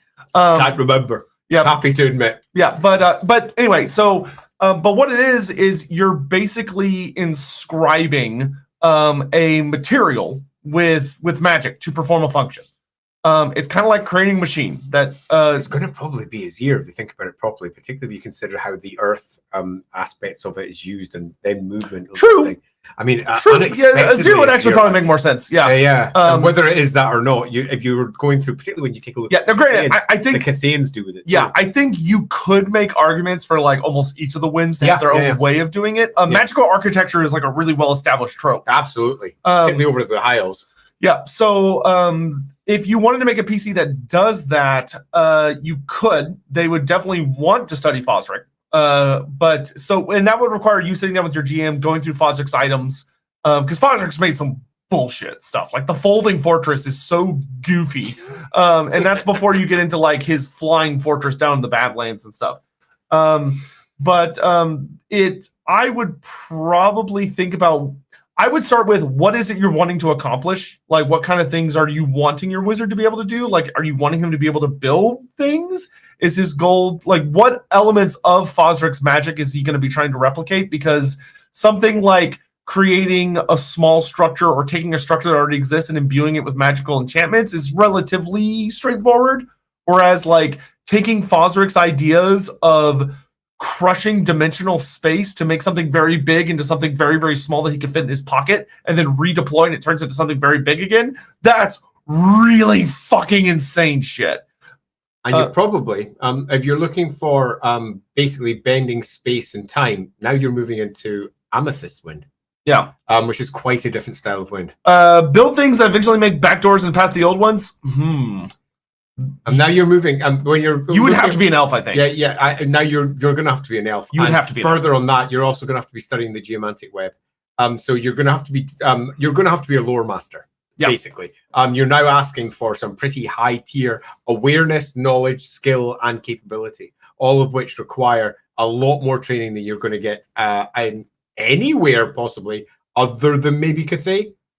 Going through them all. Yeah, but we also don't know what's going on with Cathay right now. No, you don't. But I'm saying that's why I say maybe. Yeah. No, the Empire's going to come nowhere near that. They're not going to go nowhere. Now, I mean, you could argue Lizardmen, but that's a completely different kettle of fish. Yeah, play Slan. Yeah. Problem solved. Slan it is. Done. Let's see. Nils, IRL conflicts / colonizations are mirrored in Warhammer. How to write them in Warhammer in a tasteful way while that is still existing / important. Exciting. Yeah. Oh yeah.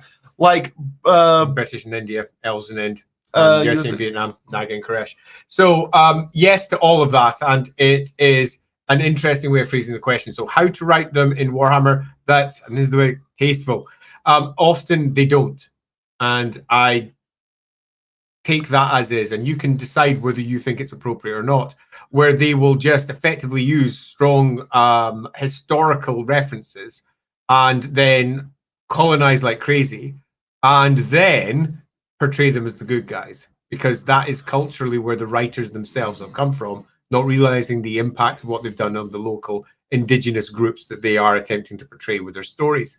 And the way to do it sensitively is to do it sensitively. I know that sounds like a bullshit answer, but it's to sit down and not just as, for example, in my case, a white guy from a known culture with a colonial past, sit down and just write it the way I think makes sense. You reach out to people who are on the other side and say, what was happening? How does it work on your side? What is the impact? How do you think this works? Let's sit down and write it between ourselves and get the cool that we can both bring to it. So sensitivity means often not writing it as an individual, writing it as a group. Yeah, frankly, I would say, to put it very bluntly, we're the wrong people to ask.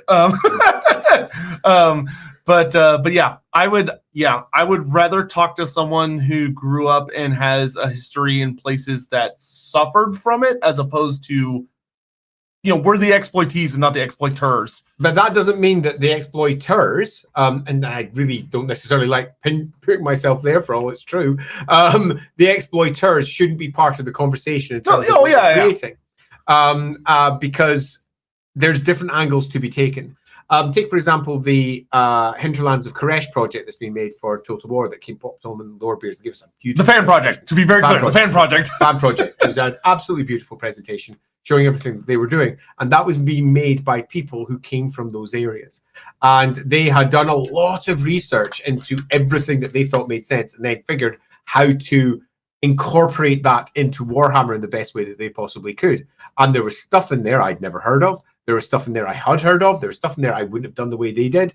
But that's because they have got a different cultural background in that area and have a far stronger idea about how things should be used sensitively in a way that's super cool, in a way that I, as an outsider, wouldn't know. I'd just go, that one there looks cool, let's use that. I'll now Warhammer it up. And then I find out that, it's the sacred dog of whatever. And what I've done is walked over someone else's beliefs in a way I didn't realize, where they're just sitting on the outside going, why would you do that? No one should use that thing. That's why it is always good to have somebody there to be your sensitivity reader, your sensitivity partner. Yep, and like when I would just go watch that stream. Really, I would just go watch the Fan Caress stream, which is here on the LAWhammer channel actually, and just note about how me and Andy had back and forth with them about their ideas. Yeah, sure. Laughing God. So I found out that Pathfinder has a version of the xenomorphs called the Hive. How would you incorporate a xenomorphic species into Wolfram? What would it look? I mean, they would just be Tyranids, but I mean, I've done it before with Gene Stealers. Yeah, Tyranids and Gene Stealers are so hilariously based on the xenomorph that it's just goofy. So yeah, that and then just the Gene Stealers and Tyranids would have one of the easiest non-hard ports to fantasy ever seen on the face of the earth. Yeah, they because virtually everything about them is biotech, which isn't futuristic. Yeah, it's a super easy port, and if you want to have something that's definitely Warhammer facing, you kind of can't go wrong with that. But equally, it's 40k, and a lot of people don't like 40k, and then you're just creating something that's sort of the same but different. So why bother? If you want to hub this and you want it to be the alien xenomorph, just port over the Warhammer equivalent. I've done it in the past. It does work well, and it is truly horrific when you actually see it on a roleplay side. Yeah, that wouldn't be hard to do. Yeah, super easy. Darius Rose, love seeing you two together. Yeah, it's been super fun. Love the setup. It looks like a YouTube apology video by a father and son who've done something unspeakably horrible. Yeah.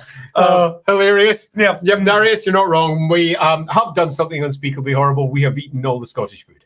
Yes. Yeah. There's none for you. None.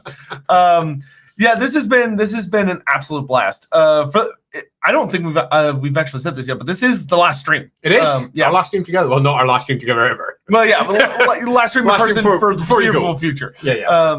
Yeah, because and the reason we're doing it so early is because we have to go to bed very early because we have to get that fuck out of Dodge quick tomorrow. And we're both off on a little journey, which hopefully will go well. Yeah. It has been an absolute blast. Like, this has been a huge of all the trips I've taken. This is my favorite trip by like a billion miles. I've been on all trips. So yeah, it's been a good one. You've been all right too. Just come and use your water, eat your food, do all that stuff. Yeah. Predator Rule 75. Are orcs the hardest to get rid of race/species wise? Also, how clever is Skarsnik because he outwit an elf? Love everything you'll do. Have a great day. So hardest to get. Chaos is kind of hard to get rid of as well in different ways. Chaos is much more difficult to get rid of because it's a presence from the ether, which means you have to use very specific methods to deal with it. Orcs are more like just a really fucking annoying infestation that if you're not careful, the more effort you put into getting rid of it, the more tenacious it becomes. They're equally difficult, but in very different ways, would be the way I'd put it. You know, where one's trying to like clean up an oil spill of radioactive hell nonsense, and the other one is trying to get rid of a bug that every time you spray it, you risk it basically just coming back 3 times stronger until it eventually kills you. So I don't know if I would say that either one of them is more difficult to get rid of. They're just different. Yeah, I mean, orcs, first, if you accept they're fungus. Which you should. If you accept that, then you're screwed. You're never getting rid of them one way or another. Their spores are out there, and they're always going to find somewhere that they can settle. And they're always going to creep back regardless. And somewhat similarly, if we go on the more metaphysical side, if we go more on the chaos side, you can never get rid of the chaos gods. They just simply are. So there's always going to be that insidious cult working from within your settlement or some similar situation. So loosely speaking, it's neither in that case are the hardest. Orcs are just one of many problems in the Warhammer world that you can't easily get rid of. But if we accept that they are fungus, then yeah, it's shit. Yeah. Also, being clever to outwit an elf, I mean, yeah, sure, anyone can outwit an elf. Elves are not the gods. They make mistakes. They do things wrong. But Skarsnik is a damn fine example of a thinky goblin. Yeah, Skarsnik also has an extreme advantage in that if anyone's gotten to Skarsnik, they've dealt with a lot of goblins by that point, and they think they know what a goblin is capable of, and he wields that like an absolute sniper rifle. And that's why he gets everybody, because you're gonna underestimate him. Yeah, he gets back. Good old arsenic. Yep. Luigi Super, old Christians, those with longer Christian lineage, had high prestige and social status in medieval Spain. Could Estalia have that with all Myrmidons? They better. They absolutely should. Yeah, I see absolutely no problems with that at all. Much like over in the Empire, many of the noble lines carry far heavier prestige because they can date themselves back to a closer date to the founding of the Empire. Closer to, did my ancestors ride with Sigmar? Or with Sigmar's heirs, or with someone else? How old is my line? And a line that's, say, 50 years old is significantly less prestigious than, say, a line that's 2,500 years old. That is the case in the Empire, very much so. Would we have a similar case over in Estalia and potentially Tilia? Yeah, there's going to be all manner of different ways for people to say, I'm better than you. That is just how humanity tends to work. They're constantly categorizing and finding different slots to place people in. And generally speaking, those who have power are constantly looking at ways to say why they have power more than other people have power. They're just constantly doing that, creating frameworks and networks that makes them look more special than somebody else. So would this be the case? Sure. Not just sure, almost certainly yes. Would other things also be the case? Also sure, because humans are going to human. Yeah, I mean, you can even see the arguments of people being like, well, my family fought alongside her, or my family has held on to said artifact from that time versus my family very heretically believes, she totally had a bastard child that nobody knew about. We're direct descendants from that and yada, yada. It would be a whole thing. Yeah, totally. And there's going to be all manner of historical details as to how well they dealt with Jafar. Yeah. Oh no. GW make better names, but Sultan Jafar and dealing with what happened in Estalia, the Crusades that happened afterwards, when certain families were founded, what happened with Myrmidia, exactly what the story with Myrmidia eventually is when it settles down in terms of goddess, not goddess, or whatever else, when Games Workshop themselves picks up the story. As it currently stands, the only story that we have that Games Workshop have offered came from Black Industries in our Myrmidia book in 2nd edition. All the rest has come from licensees, like, for example, Cubicle 7 as it currently stands with Warhammer Fantasy Roleplay 4. So Games Workshop's done almost nothing with Myrmidia that is anything beyond she's a goddess of strategy for like ever. So whatever happens with Estalia and Tilia when it is eventually settled will determine whatever really should be done. I'm hoping the old world will pick that baton up a little bit. God's willing. That would be nice. That'd be nice. Maybe Total War too. That'd be cool. That'd be cool, yeah. Particularly because Myrmidia is often given short shrift. Yep. Yeah. But with that, we're all caught up. We are. Wow, that was a fun one. So at the end of that, we can conclude that Scottish food has a nice mixture of outcomes. Some are horrible. Some are textured weirdly, and certain people will never like that. Particularly because a lot of Scottish food tends to have oats in it. Oats porridge, for example, is a core Scottish food staple. So I bring this up. No Scotch egg. Scotch egg isn't Scottish. Really? No. It actually comes from scorched egg. It's a misnomer in the same way that Pennsylvania Dutch has nothing to do with Dutch because it's Deutsch. It comes from Germany. Pennsylvania Deutsch. And Scotch egg has actually nothing to do with Scotland, apparently. So I've been told. Hilarious. I'll let somebody else confirm whether that's actually true or not. It's just what I've been told. But we have had, of course, Iron Brew, which was apparently truly disgusting, but not for me. Do you think Warhammer Fantasy could be good like Blackadder Conference? Yes, Warhammer always has extreme potential to be comedic. Yes, I think it works really quite well, but Warhammer at its best works when it's dealing with contrast. So it's not just comedy, it's comedy and tragedy, it's tragedy and horror, it's horror and comedy. It works best when it's got everything to contrast everything else against. Warhammer works when it's not just goofy or it's not just dark. Warhammer works at its best when it's all of those things. Yep. And with that, I mean, I don't know, we've done a lot of streams. I think it's time for us to go to bed. Yeah, we're crazy. Yeah, totally. So we're going to go to bed super, super early at this thing because we're apparently going to be up at stupid o'clock. And I do mean stupid. It's like 4 a.m. or some shit like that. We have to be on a train at 5:40 a.m. 5:40, that's not too bad. That means I can get up at maybe 4:30. Yeah. So it's So early. it's going to be super, super, super early. Interesting there from Survivor. Just Scott Edge is either English or invented in America. Mr. Weeble did a song quoting its origins. It's definitely not Scottish. So we are at an end. I'd like to say thanks to everyone that came along. I'd also like to say thanks to Sotek for just being a marvelous guest at our ridiculously not rainy version of Scotland this week. The weather's been beautiful. Yeah, it's been really nice. The second he goes, the rain Probably. will descend, and it'll all be absolutely awful. Is it good trains in Scotland? As next match Compared to anything I've been on the States? Yes, they're yeah, very pretty convenient. We're not first classing our way down because holy shit, that was expensive. It was some 7 times the basic ticket. It's like £450. Yeah, £450 for what would be otherwise like a £70 ticket. Get out of it. So yeah, I didn't first class. The last few times I've gone down, it's always been first class, but this time, not worth it at all. If you do want first class, if you're out there thinking about training around Scotland, book early because you tend to find the prices are super cheap on first class. Often, sometimes even cheaper than the core class, the normal class, the whatever the fuck peasant class. I will say though, the good news is probably will be no one else on the train because it's going to be so early. True fact. Ricky Chapman says working on chaos ceremonies for Warhammer Fantasy Roleplay with wedding rituals for From wedding chaos rituals. girls. Oh, pardon me, from wedding 4. I just said 4, didn't I? No, you said with.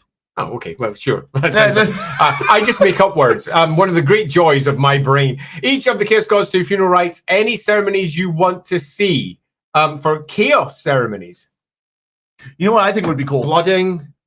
Something like, as someone who went through it growing up, so I'm not just throwing this out there to be a dick, something similar to growing up Christian confirmation. Where it's like, oh yeah, you grew up in the cult, but you now have to commit now that you're an adult. Yeah, commit some form of commitment. Yeah, show that you know, show that you understand, and show that you are willing to do it. Somewhat similar to the classic coming out, where if you're in a guild structure, you're doing something to do your apprentice piece to show that you're capable of doing something. You're doing something for the cult that shows that you are now properly committed, whatever that may be for each one of the different cults. I think that works well. That was good. Yeah, I like that one. Yeah. I want to say the amount of times over the last few days that me and Andy, some random things come up, and we go, one of us will go, well, what about like this for this thing? Go, oh yeah, that's really good. Many times. Right, so I'm going to say thanks all. We're going to go and finish off packing and get ready for traveling tomorrow. Yeah, thank you all very much for all the support as well. I really, really appreciate all the super chats and everything to hopefully make sure that Andy and Lindsay don't suffer from my having torn my way through their house over the last few days. I really appreciate y'all supporting them. You have been quite literally the best over on your side. And just to make sure that we know, there will be no Lorebeards this Sunday because there is traveling going on. If all comes well, I may do some sort of Q&A or something else on the Sunday just to fill the gap up. So if you want to pop by at 4 p.m. UK, I will probably doing something. Confirmation of that will go up in the Patreon blog, probably on the Sunday. We're also going to be streaming on the Saturday. But not on Friday. But not on Friday, definitely not on Friday. We're not doing LAWhammer this Friday because it's our week off. I'm going to be doing a confirmation post about that when I'm back from traveling.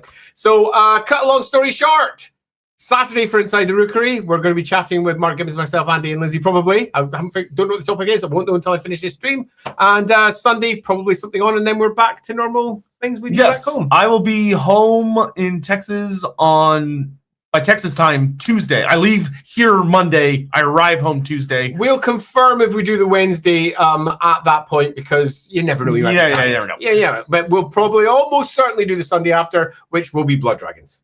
Oh, yeah, that's right. Yeah, Blood Dragons. And we'll more than likely be on next Wednesday. And if we are, it'll be a tier list stream, which will be super fun. College is magic. It'll be a good time. All right, anyway, that all done. Sayonara. Wish us good luck. We're going to need it. So please, wish us good luck tomorrow. Bye.